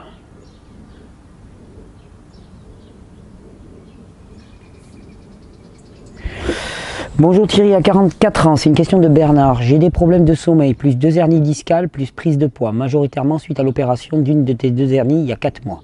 Faisant de moins en moins confiance à la médecine traditionnelle, comment ça se fait? J'aimerais me lancer dans l'expérience de la régénération. Avant cela, j'aimerais savoir quel a été votre cheminement pour accéder à toutes ces connaissances du corps humain. Merci d'avance. Oh ben Bernard, je crois que je l'ai déjà raconté. Il faudra que je fasse à nouveau une vidéo. Ça, on me pose souvent la question. Quel a été mon cheminement? Oh ben le cheminement, c'est toujours la même chose. J'étais dysfonctionnel complètement. Il y a des gens qui m'ont dit bah, mange cru, ça va marcher et tu vas te retaper. J'ai mangé cru et je me suis retapé. Sauf que eh ben, au bout d'un moment, ça coinçait à certains niveaux. Donc là, je me suis dit ok, je ne peux pas me contenter de manger cru et puis d'oublier parce que ça, il faut que je comprenne des trucs. Il y a des facteurs quand même qui sont des facteurs d'individualisation qui sont importants. Et donc, ben, j'ai commencé à chercher, à essayer de comprendre. J'avais une amie qui était médecin, j'ai pris un bouquin de médecine, j'ai étudié la physiologie, ça m'a passionné. J'ai découvert une véritable passion et je me suis mis à bouffer de la physiologie. Je suis allé me former auprès de Robert Morse aux États-Unis, qui est le géant, d'après moi, méconnu, vraiment méconnu, Robert, le géant. Particulièrement en ce qui concerne la détoxination. Il faut vraiment savoir que Robert, il y a des gens qui disent ah mais il parle que de manger des fruits, et toi tu parles pas que des fruits. Ouais, parce que Robert s'est placé vraiment dans une optique de détoxination massive. C'est un furieux. C'est-à-dire qu'il te prend quelqu'un et tu lui fais cracher tout son mucus quoi. Robert c'est un furieux. Moi je suis dans une approche plus individualisante, on va dire. Quelque part, j'essaye de parler à tous, d'adapter un petit peu plus. Mais l'approche de Robert, de détoxiner à mort pour les guerriers, pour les kamikazes, c'est fabuleux, ça apporte beaucoup de bienfaits, ça peut faire aussi beaucoup de crash. Donc c'est pour ça que j'essaie de prendre une approche qui est encore plus large. J'essaye, hein, j'espère que je ne me plante pas. Donc je suis allé me former auprès de lui, auprès de l'Institut Jensen, Bernard Jensen, grand hygiéniste aussi. J'ai énormément lu, tous les hygiénistes, Mosseri, Shelton, Arnold Ehret, le professeur Carton, Raymond Dextré, Passebec, donc les grands hygiénistes français. Je connaissais déjà l'herboristerie, beaucoup, donc je me suis beaucoup intéressé aux plantes. Après, j'ai découvert tous les travaux d'Udo Erasmus sur les matières grasses. Je me suis intéressé aux travaux de Natasha Campbell sur l'autisme. Et surtout, j'ai essayé d'avoir une pensée incluante et non pas excluante. C'est-à-dire que si on me dit « Ah, il y a un tel, il guérit en faisant manger aux gens des régimes hyperprotéinés », plutôt que de dire « Ouais, c'est de la MERDE », je me dis « Bon, régime hyperprotéiné, a priori, il y a une arnaque, parce que je sais que c'est pas le truc. Mais bon, allons voir quand même ce qu'il y aurait à retenir, parce que peut-être qu'il a compris un truc, qu'il y a même 2% dans ce qu'il fait, qui est intéressant. Ben voilà ce que je vais chercher. Donc je vais les chercher partout. Et chaque fois que, c'est assez amusant, parce que des fois, il y a des gens qui me contactent, et qui me disent, voilà, moi j'ai un truc à te proposer, mais je crois que tu vas pas être d'accord, je crois que tu vas pas aimer, parce que c'est pas du tout. Je dis envoie. Moi je passe au travers de mon filtre, et souvent je dis ok, ça non, mais alors ça, ouais, là il y a un bon truc, là. Il y a un bon truc à aller chercher, il y a un bon truc à aller comprendre. Donc j'essaie d'avoir la pensée la plus incluante possible. C'est pour ça que c'est une pensée aussi qui évolue, c'est un travail qui est en chemin. Tu l'as vu pour ceux qui suivent la vidéo, je ne cache pas, j'ai laissé toutes les vidéos de début, je pourrais essayer de réécrire l'histoire en virant toutes les vidéos du début, mais non, au contraire, je les assume complètement parce que c'est pas tant des solutions qu'une rage, je revendique le mot rage, une rage, un esprit de warrior là un petit peu, une vraie rage à aller comprendre et s'autonomiser, c'est ça que j'ai envie de partager. Donc Bernard, c'est exactement ça, où est-ce que je suis allé chercher les connaissances. Après, il se trouve que j'ai la chance d'avoir découvert quelque chose qui est ma passion. Et quand on est dans sa passion, eh bien, on développe aussi quelque chose qui s'appelle le génie propre. Et ça, c'est pas une façon de me la raconter, quoi. C'est que quand on est dans sa passion, chacun développe un génie qui lui est propre. Et donc, il y a une bonne part d'intuition. Des fois, j'ai des idées, et puis je vais les valider après coup. C'est-à-dire, j'ai quelque chose qui monte là, puis je me dis, eh, si c'était comme ça, mais comme ça et comme ça, comme ça. Puis après, bon, je dis, ok, je vais aller regarder sur internet s'il y en a d'autres qui ont eu la même idée. Je regarde, il y en a d'autres qui ont eu la même idée, où ça a été testé, où oh, puis tel facteur, et ça me permet ben, voilà, de valider les hypothèses que je fais, les propositions que je fais, ou alors par l'expérience. Donc une très grande part d'intuition aussi, mais ça il ne faut pas le dire, paraît-il, parce que ça ne fait pas sérieux. En tout cas, problème de sommeil, de hernie discale et prise de poids, acidification. Donc je me permets de vous conseiller, Bernard, effectivement, de tenter l'aventure de la régénération. Ça risque d'être très riche en expérience.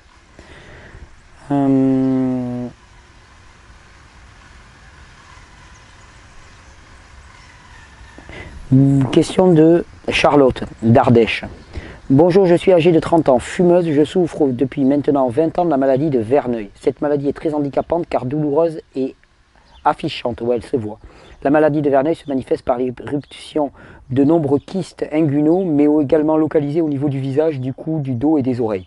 J'ai subi de nombreuses opérations visant à extraire les kystes. En vain, je te dis. L'application de nombreuses crèmes prescrites par des dermatologues, certainement des crèmes à la cortisone, qui ne font qu'épuiser le système endocrinien. J'ai changé depuis 3 mois mon alimentation, beaucoup moins de viande et de gluten, plus de fruits et de légumes et des jus à l'aide de l'extracteur de jus. Ce changement d'alimentation n'a pas freiné la maladie, est-ce normal? Je suis au bout du rouleau, pouvez-vous me venir en aide? Alors, la maladie de Verneuil, c'est une inflammation chronique de la peau. On voit apparaître des nodules, des abcès, des fistules, des kystes. Ça atteint les parties du corps de mémoire. Maladie de Verneuil, ça atteint les parties du corps qui sont munies de certaines cellules. Est-ce que je le retrouve là-dedans? Je me souviens plus comment on les appelle. Ce sont des glandes sudorales particulières. Je crois que c'est apocrine de mémoire. Mais ça ne touche que ces zones-là. Bon, de toute façon, hein, c'est une maladie inflammatoire de la peau. Une maladie. Un état inflammatoire de la peau. Alors, tu as changé ton régime alimentaire. Tu as 30 ans. Tu as changé ton régime alimentaire. Et en 3 mois, ça ne change pas. Alors, je vais te dire quelque chose. Tu as 30 ans. Et tu as de l'autre côté, tu as 3 mois. Quand on parle de inflammation de la peau, c'est juste que la quantité de matière acide et toxique dans le corps a atteint un niveau qui est bien trop élevé. Ça s'est accumulé pendant 30 ans. D'accord ? 3 mois, c'est bien peu pour apporter le content de minéralité, d'alcalinisation, de permettre de faire sortir les produits toxiques. Ça va beaucoup plus vite en termes de détoxination qu'en termes d'intoxication, mais quand même, 3 mois par rapport à 30 ans, ce que je vais te dire, c'est que c'est juste pas assez. Qui plus est, tu me dis que tu es fumeuse. Et ça, on ne peut pas dire que tu aies mis l'optimum en termes de régénération, parce que là, tu as un apport de toxines permanent qui arrive. Donc moi, la première priorité, ça serait d'arrêter de fumer. Deuxièmement, de continuer dans la lancée où tu es. Gluten, sans gluten, moins de viande, beaucoup moins de facteurs acidifiants, fruits, légumes, jus à fond, et facteurs d'alcalinisation globale dans tout ton mode de vie. Tu es en Ardèche, plein soleil, quoi. Je sais pas où tu es en Ardèche, mais le sud d'Ardèche, ça cartonne quand même. C'est presque le sud là-bas quand même. C'est pas la Méditerranée, je vous l'accorde. Mais bon. Donc, facteur d'alcalinisation massive au niveau du rythme de vie et apporter un maximum d'anti-inflammatoires, mais pas sous forme de cortisone, hein, parce que ça, de ce côté-là, c'est certainement la dernière des solutions. La cortisone, elle est produite par le corps à dessein à partir de cortisol dans des quantités qui sont finement régulées quotidiennement. Hein. Donc c'est pas en apportant une crème à la cortisone qu'on va résoudre le problème. Au contraire, on va ne faire que amplifier. Hein. On va mettre une espèce de coupe hein, par-dessus l'inflammation et puis d'un seul coup, elle va rejaillir et elle va s'emballer. Donc certainement pas ça comme solution.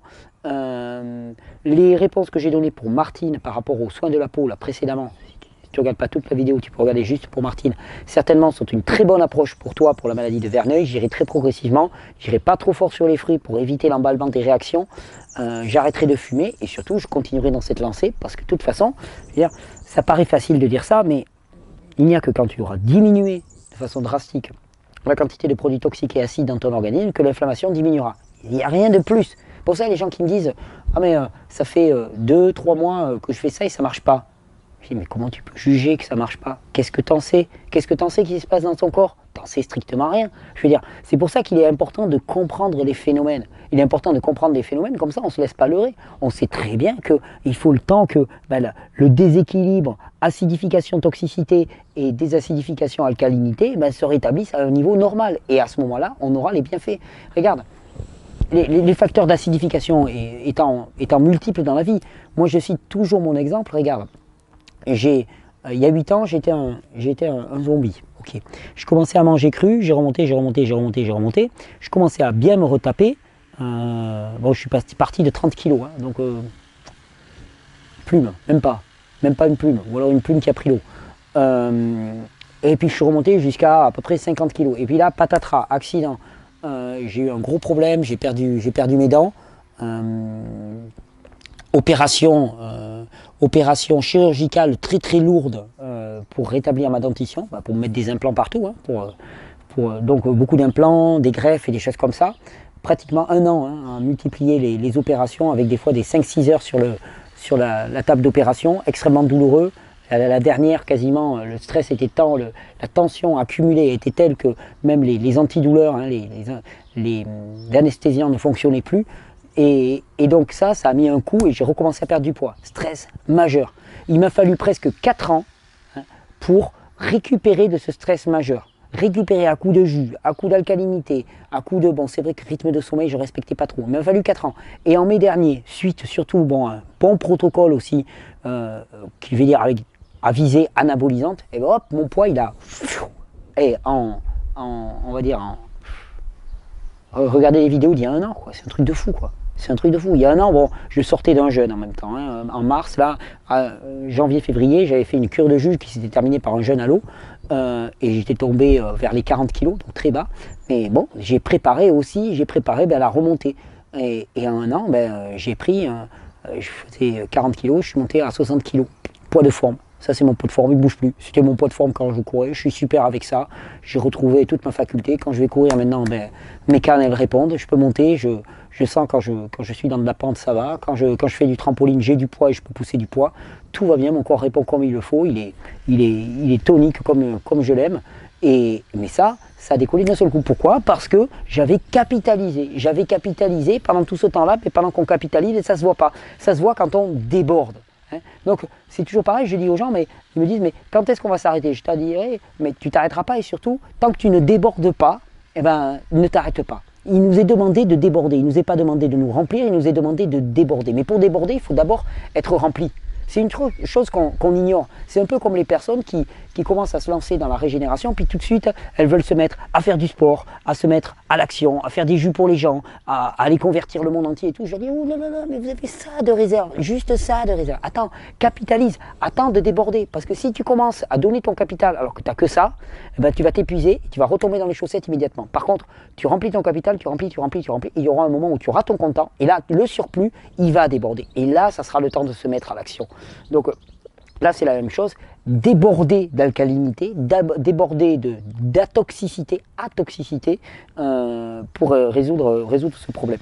Voilà ce que je peux te donner, Charlotte. Donc, quelque part, je vais te dire, accroche-toi, vas-y à fond, ça va marcher, parce que ça ne peut pas ne pas marcher, c'est comme ça que fonctionne le corps biologiquement, c'est la vérité du corps, il n'y a pas pile ou face, il n'y a pas ceux qui ont de la chance et ceux qui n'ont pas de chance, mais il faut accepter le temps pour ça, et puis la cigarette, quoi.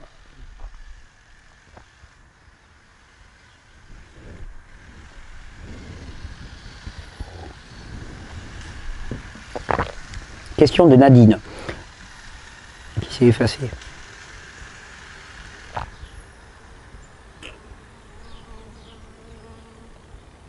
Mon pH urinaire est de 7 à 7,5 tout au long de la journée.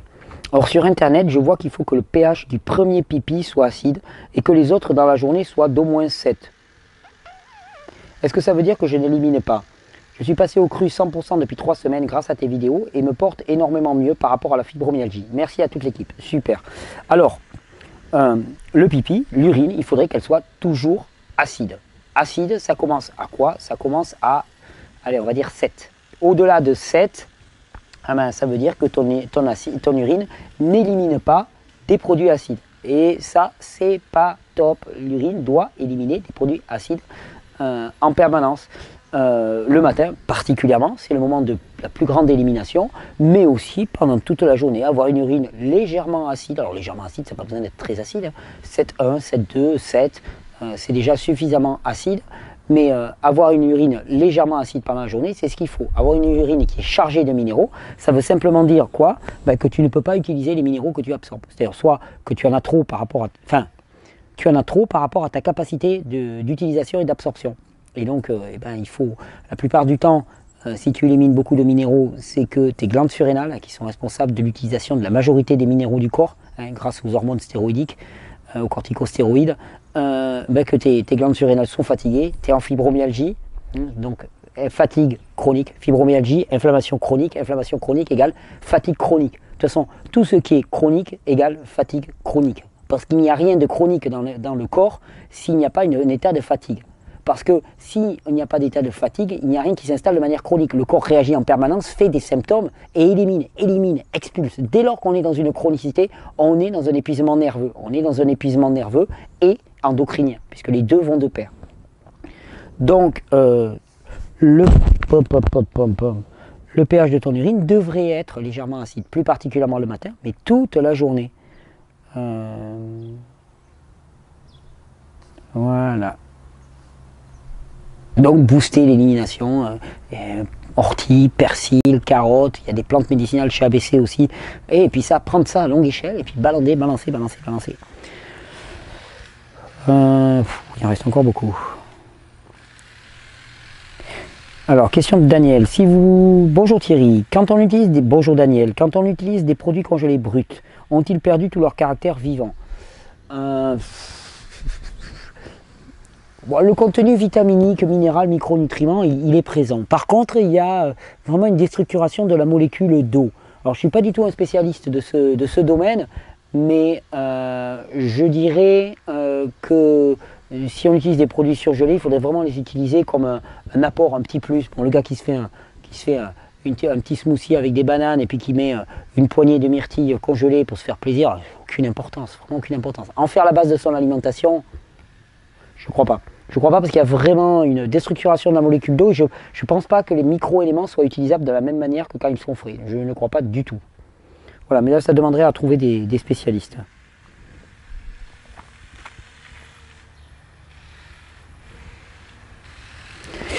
Alors, question de Florian. Mon amie est atteinte d'une vulvodynie, irritation de la vulve qui peut limiter énormément les pratiques sexuelles, je peux imaginer, et même devenir invivable dans le quotidien. Ah, j'imagine. La médecine ne reconnaît pas cette maladie et constate une simple irritation et ne prescrit que des crèmes qui n'agissent pas sur la cause, c'est clair. Elle a arrêté les produits laitiers, a beaucoup réduit le sucre et sur une alimentation végane. Génial, c'est certainement la meilleure des choses qu'elle pourrait faire. Le but serait évidemment de faire des jus très alcalins pour stopper les inflammations, mais avez-vous déjà entendu parler de ça? Ouais. Alors après, je vais te dire, Florent, ce n'est qu'une expression singulière de quelque chose qui est partagé par énormément de gens. C'est-à-dire que ça se passe au niveau de la peau, que ça se passe au niveau de la vulve, c'est exactement la même chose. Inflammation. Donc, que ton ami réforme son hygiène alimentaire, c'est, d'après moi, la seule chose qui va vraiment travailler sur le fond. Je vais pouvoir te parler après de petites choses qui peuvent aider au quotidien de façon ponctuelle, là, actuellement, de façon un peu symptomatique. Mais la seule chose qui pourra transformer la situation, c'est d'agir sur le terrain. Et pour agir sur le terrain, augmenter les facteurs d'alcalinisation et qui vont permettre aussi l'élimination des produits toxiques. Réforme alimentaire. Elle a arrêté les produits laitiers, a beaucoup réduit le sucre et sur une alimentation végane. Déjà, ça va dans le bon sens. Moi, je balancerai une bonne quantité de jus, toujours pareil, alcaliniser. C'est trop bon. Et ouais, non, travailler sur le terrain, toujours pareil. Après, en local, au niveau de la vulve vaginale, elle peut essayer le bicarbonate de soude, à condition que ça ne soit pas trop violent. Mais moi, j'essaierai bien avec du bicarbonate de soude, des instillations de bicarbonate de soude dans de l'eau. Elle commence par une toute petite dose, hein, elle met une cuillère à café, ou après elle peut augmenter, mais dans de l'eau, dans un grand verre d'eau, et elle voit un petit peu, elle le garde un petit peu, et elle lave un petit peu, elle se fait des douches vaginales avec le bicarbonate de soude, On pourrait essayer des douches vaginales aussi avec de l'aloe vera, avec de la chlorophylle aussi. La chlorophylle étant très alcaline, on pourrait la mélanger au bicarbonate de soude, de la chlorophylle liquide. Alors bon, après ça va faire vert, c'est pas top. Mais tester ces différentes solutions, puis ne pas rester. Ça par contre c'est du symptomatique, donc si ça mène pas une amélioration immédiate, faut changer. Donc moi j'essaierai bicarbonate de soude, chlorophylle, aloe vera,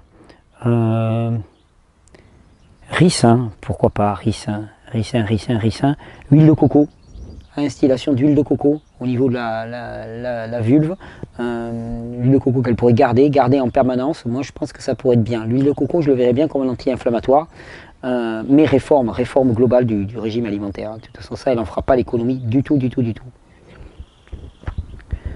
Allez.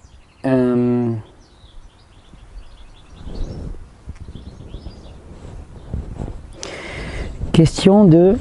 Eh bien j'ai pas ton nom. Anonyme. Ok, anonyme. Bonjour l'équipe. Quel conseil donneriez-vous à des jeunes que le corps médical met sous Subutex au long terme, alors qu'ils fumaient dans leur adolescence de l'herbe comme beaucoup d'ados? Hélas, quel est l'effet de ce produit à long terme? Le Subutex est l'équivalent des drogues fortes. Le Subutex, c'est un opioïde. Ça agit sur les récepteurs opioïdes exactement comme toutes les drogues opioïdes. C'est une saleté, c'est une drogue le Subutex. Ça stimule exactement les mêmes récepteurs. Et comment faire comprendre à son médecin que cette molécule ne devrait être que transitoire vers une vie régénérée et non vers une camisole chimique destructive à long terme? Comment pouvons-nous aider tous ces enfants? Thierry avait dit qu'il avait fait une vidéo là-dessus, je pense qu'il serait salvatrice pour vous. Ok, ben écoute, là, je ne vais pas pouvoir le faire. Par contre, je le note, je la garde, je ne l'efface pas. Et dès que la cure de printemps de jus est passée, je fais une vidéo là-dessus. Promis, je la garde. Tu as bien fait. J'avais oublié. Ouais, j'avais fait décroche de la bœuf, mais je n'avais pas fait le Subutex. Or, tous les opiacés seront concernés. Donc ça, c'est vraiment très intéressant.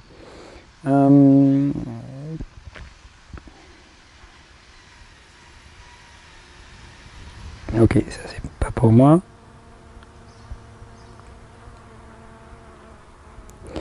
Bonjour, alors c'est une question de Adair.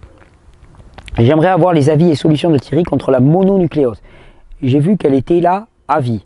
Puis-je en savoir plus? Alors, là pareil, mononucléose. La mononucléose en tant que telle, c'est... de mémoire, c'est une hyperlymphocytose. C'est décrit comme une hyperlymphocytose. Donc, c'est-à-dire un nombre trop important de lymphocytes, de leucocytes, de lymphocytes, dans la formule sanguine. C'est-à-dire que tu as une réaction immunitaire de nettoyage à l'échelle du sang. Ça veut dire que tu as ton sang qui est en train de devenir progressivement toxique. La mononucléose n'est pas un problème en tant que tel, c'est la solution. C'est-à-dire que l'élévation du nombre de lymphocytes dans ton sang est la solution qui permet de répondre à une toxicité ponctuelle dans le sang. Et l'arrivée de ces agents qui sont les agents nettoyeurs du système, c'est plutôt une bonne nouvelle. La mononucléose n'est pas le problème. Et si tu supprimes la mononucléose à coup d'armada de produits toxiques, eh bien qu'est-ce qui va se passer? Cet état de toxicité ne va faire que perdurer et s'amplifier à l'échelle du sang. Donc certainement pas la bonne solution. La mononucléose, ça indique juste, c'est un stade dans l'évolution de la toxicité globale qui monte dans le corps pour certaines personnes qui signalent simplement qu'il y a de la toxicité énorme au niveau du corps humain et que la lymphe commence à être complètement saturée et que c'est en train de se décharger dans le sang d'une certaine manière parce que le système lymphatique qui est normalement le système qui va recevoir tous les produits toxiques, lui, il n'en peut plus. Il est complètement plein. La mononucléose, c'est quelque chose qui apparaît ponctuellement à un stade. Il faut vraiment comprendre ces maladies comme des indicateurs au long du chemin. C'est-à-dire que la mononucléose va apparaître parce qu'il y a cette toxicité chez certaines personnes spécifiquement. Chez d'autres, ça va être de l'inflammation au niveau de la peau. Chez d'autres, ça va être autre chose. C'est juste une manifestation singulière d'une condition qui est la même pour tous. Donc, on a trop de globules blancs dans le sang à partir du moment... Enfin, on a beaucoup de globules blancs dans le sang à partir du moment où les globules blancs ont quelque chose à faire dans le sang. C'est aussi simple que ça, c'est pas plus compliqué. Les globules blancs, s'ils n'ont rien à faire dans le sang, ils dégagent. Alors, le corps, il est très bien fait. La machine humaine est parfaitement bien faite. Parfaitement. Et quand j'utilise le terme parfait, c'est pas léger et anodin. Il est parfaitement. On a été parfaitement créé. Je veux dire, pour ceux qui lisent la Bible, hein, on a été créé à l'image de Dieu. Donc, parfait. Juste parfait. Parfait dans notre fonctionnement. Les choses n'arrivent pas à mauvais escient. Ils arrivent à parfaitement bon escient. Et donc, s'il y a beaucoup de globules blancs dans le sang, c'est pour répondre à une finalité. Cette finalité, c'est toxicité du sang. C'est un signe, c'est un signe. Il n'y a pas de traitement spécifique pour la mononucléose, il y a la détoxification. Là, il faut aller voir mon ami Robert Morse. Détoxifier, permettre qu'en fait ces produits toxiques sortent. Et comment est-ce qu'on détoxifie? On épure son régime alimentaire de manière premièrement à apporter moins d'aliments toxiques, donc arrêter d'en rajouter. Deuxièmement, en apportant des nutriments et des micronutriments qui vont participer à l'élimination, nourrir les organes pour la première fois, parce qu'un organe qui est nourri, c'est un organe qui va commencer à éliminer. En utilisant des plantes qui vont avoir des principes actifs qui vont là aussi stimuler, soutenir les organes d'élimination uniquement. Et en renforçant tous les facteurs dans sa vie qui vont aller à l'inverse du facteur d'intoxication. C'est tout. En renforçant son système nerveux, et tout ça, ça va permettre que ça sorte.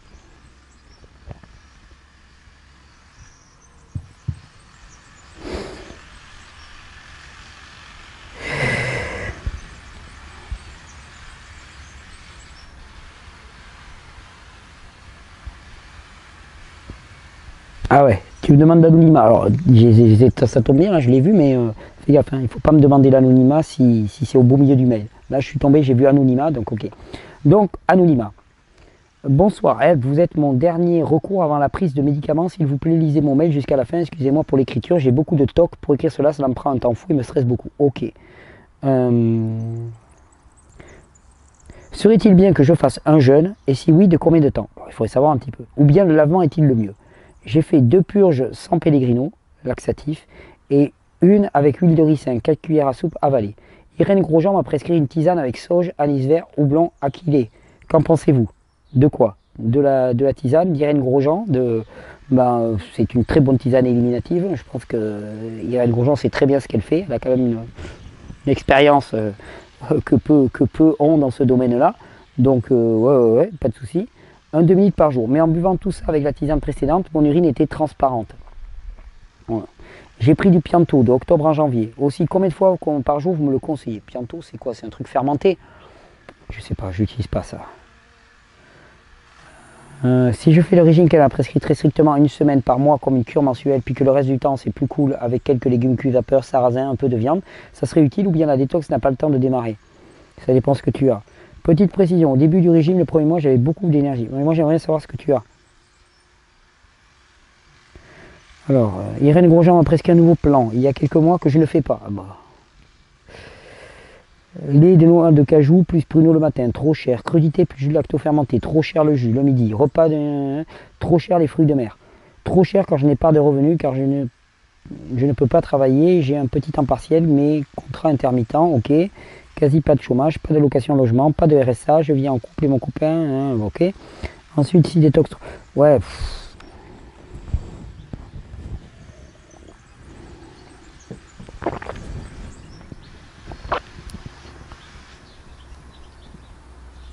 Bon, excuse-moi, hein, tu es très mince, voire maigre. J'ai un mental très fort, mais dans le bon sens du terme, beaucoup de pensées, mais pas dans le bon sens du terme, beaucoup de pensées, de détails, de souvenirs qui m'envahissent. Je fais du vaginisme depuis 4 ans. Les jus changeraient-ils réellement quelque chose? Ils vont changer, ils vont apporter, ils vont vraiment apporter. Bon, tu me poses la question, tu me dis que tu ne veux plus prendre de ricin.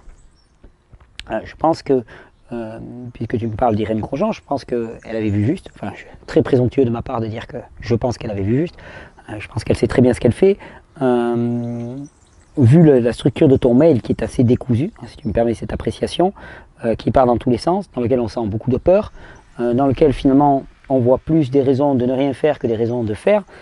Et c'est pas un reproche que je te fais. Hein. Mais moi, quand de ma position, je lis c'est trop cher, c'est trop cher, c'est trop cher, c'est trop cher, j'ai envie de dire, ouais, non mais là, première réaction, on dit, ouais, non mais bon, si tu veux pas faire, tu veux pas faire. Le problème, c'est, comme je le dis souvent, c'est pas quand on veut, on peut, c'est quand on peut, on veut. Donc si tu écris ça, c'est que tu ne peux pas écrire autre chose. Je pense que, vu le tableau, Madame Grosjean a pensé que la première des choses, c'était de te purger, parce que certainement, il y a une très grosse perturbation au niveau de la production de neurotransmetteurs, il y a une endotoxémie, un déséquilibre de la flore intestinale, une auto-intoxication, certainement, et que la purge à l'huile de ricin est certainement, là pour le coup, intéressant pour diminuer la toxicité globale. Je pense que c'est la meilleure solution. Tu veux plus en prendre, à ce moment-là, je partirai sur un... excusez-moi, un peu relax là. Je partirai effectivement moi sur des lavements réguliers, quotidiens, pour éliminer si tu ne veux plus en prendre. Tu me poses la question du jeûne, si c'est ta question, je ne jeûnerai pas. Je ne jeûnerai pas, pourquoi? Parce que il me semble, de ce que je comprends, que tu es déjà bien fatigué, passablement épuisé, que ton système est déjà saturé en produits toxiques à éliminer. Il faut bien distinguer élimination et détoxination. Détoxination, c'est faire libérer les produits toxiques là où ils étaient stockés dans l'organisme, ils se remettent en circulation. Et ensuite, il y a élimination. L'huile de ricin, les lavements favorisent l'élimination. Actuellement, il s'agit de favoriser l'élimination et pas la détoxination. Si tu commences à jeûner, tu vas détoxiner encore plus fort et je crains que ça soit très violent, surtout si tu es très maigre, système nerveux défaillant. Attention, toutes les personnes en fatigue chronique, maigres, système nerveux très sensible, en dépression, attention aux jeûnes, ça peut être très très violent, beaucoup trop violent pour vous. Donc, moi je ferai des lavements tous les jours, voire 2 fois par jour, et je verrai ce que ça donne.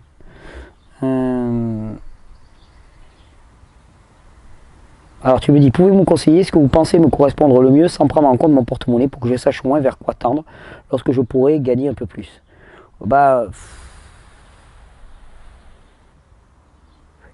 Le programme que tu avais fait Irène Grosjean, il est super. Hein. Enfin, je veux dire, pas de souci. Hein. Une poche à lavement, ça vaut 20 €. Donc ça vaut pas cher. Premier truc que je ferais, si tu peux plus supporter l'huile de ricin, bon, je peux le comprendre. Hein. On développe rapidement une aversion pour l'huile de ricin. C'est l'une des difficultés. Hein, pour ça que voilà, je ne suis pas à fond à l'huile de ricin en interne, loin de là. Puis bon, c'est violent hein, la purge. Moi, je préfère la douceur quand même des lavements. Bon, c'est perso. Hein. Mais moi, je m'achèterai une poche à lavement et puis je me ferai des lavements quotidiens. Si tu as moyen d'avoir un peu de chlorophylle, moi, je me mettrai de la chlorophylle dans mes lavements et puis je m'accrocherai à ça. Je commencerai par ça. Lavement. Et 1-2 fois par jour. Et le temps, 2 mois, 3 mois, 4 mois, jusqu'à ce que ça bouge, jusqu'à ce que ça change dans ma tête. Que les choses me paraissent moins complexes, moins lourdes, moins... Parce que, je vais te dire... Hein, moi, je connais des gens qui mangent cru avec moins que toi en termes de ressources. Beaucoup moins. Je veux dire, les empêchements que l'on voit sont des empêchements à la hauteur de notre état aussi nerveux et ainsi de suite. Donc, voilà, moi, le premier conseil que je pourrais donner je veux dire, on ne fait pas des consultations ici, hein, du tout. Hein, c'est pas du tout le cas. On partage des réflexions. Voilà, moi, ce que je verrai dans le cadre de ce que tu me donnes comme information. Alors, question de Annie. Je me demandais en vous écoutant parler, quelle est votre formation dans le domaine de l'alimentation exactement? Je l'ai décrit tout à l'heure. Voilà. D'où soutirez-vous toutes vos informations? Je l'ai dit tout à l'heure. Que faites-vous du fait que pour le bien de notre planète, l'homme doit cesser d'adapter l'environnement à ses besoins, mais bien d'adapter ses besoins en fonction de son environnement?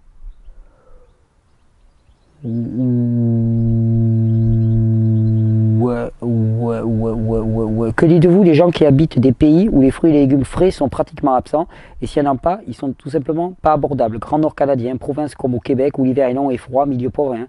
Que le transport et l'entreposage des denrées périssables en font perdre non seulement une grande partie de leurs vitamines, hein, si précieuses pour notre survie. On ne peut pas tous vivre en Californie ou sur le bord de la Méditerranée où les fruits et les légumes frais sont en abondance. Je veux juste savoir votre opinion sur tout ceci. Écoute, est-ce que l'humain ne doit pas adapter son environnement à ses besoins? Et il est clair que nous sommes une espèce tropicale. On n'aurait jamais dû quitter les tropiques. Ok, ça c'est réglé. Sous les tropiques, il n'y a pas de problème. D'accord, on est dans le cadre normal. On les a quittés. Est-ce parce que nous sommes dans le nord que nous devons manger des tubercules tout l'hiver? Non, on peut manger des légumes frais. Et comment? Par les importants par contre, effectivement. Mais c'est pas parce que adapter l'environnement à ses besoins, ça ne veut pas dire importer des produits. Ça, c'est pas adapter l'environnement. Adapter l'environnement à ses besoins, c'est faire en sorte de faire croître des végétaux, des légumes et des fruits dans toutes les régions du globe. Et c'est possible. Tu me parles du Québec. Il y a un gars là-bas qui s'appelle, vous avez votre chance, vous avez votre votre Francis Gendron, et j'en cite un parce que je le connais, hein, je le connais de long, je ne le connais pas personnellement, je le regrette. Francis Gendron qui fait un travail absolument colossal, qui a mis au point une serre bioclimatique dont il propose les plans sur internet, qui produit toute l'année dans des conditions extraordinaires des fruits et des légumes, qui est hyper investi dans le domaine de la permaculture. La permaculture, c'est la solution, c'est la clé pour tirer notre espèce du gouffre et de l'anéantissement dans lequel elle est en train de s'enfoncer. La permaculture, c'est un seul mot à retenir. Et il y a un gars comme Sepp Holzer, S-E-P, Holzer, H-O-L-Z-E-R. Sepp Holzer, il a des citronniers à 1000 et quelques mètres d'altitude en Autriche et il produit ses citrons toute l'année et pas en serre, simplement avec un bon design des milieux. Je veux dire, là, il y a toute une science qu'on ignore complètement. Donc oui, adapter notre environnement, mais pas adapter notre environnement en ayant un coût environnementalement lourd, hein, mais adapter notre environnement en répondant à nos besoins, mais à partir de techniques qui sont des techniques résilientes. Et c'est ça la grosse différence. Donc oui, tout le monde peut se nourrir de fruits et de légumes, sous quasi toutes les latitudes, mais ça demande l'intelligence de la permaculture. Ça ne demande pas l'intelligence du kérosène. Actuellement, on a l'intelligence du kérosène et on est en train d'en crever. On a du kérosène partout, on pue le kérosène. Et il s'agit de développer l'intelligence de la permaculture, travailler avec le vivant, amplifier le vivant, mobiliser le vivant et le multiplier, le faire fructifier, l'optimiser.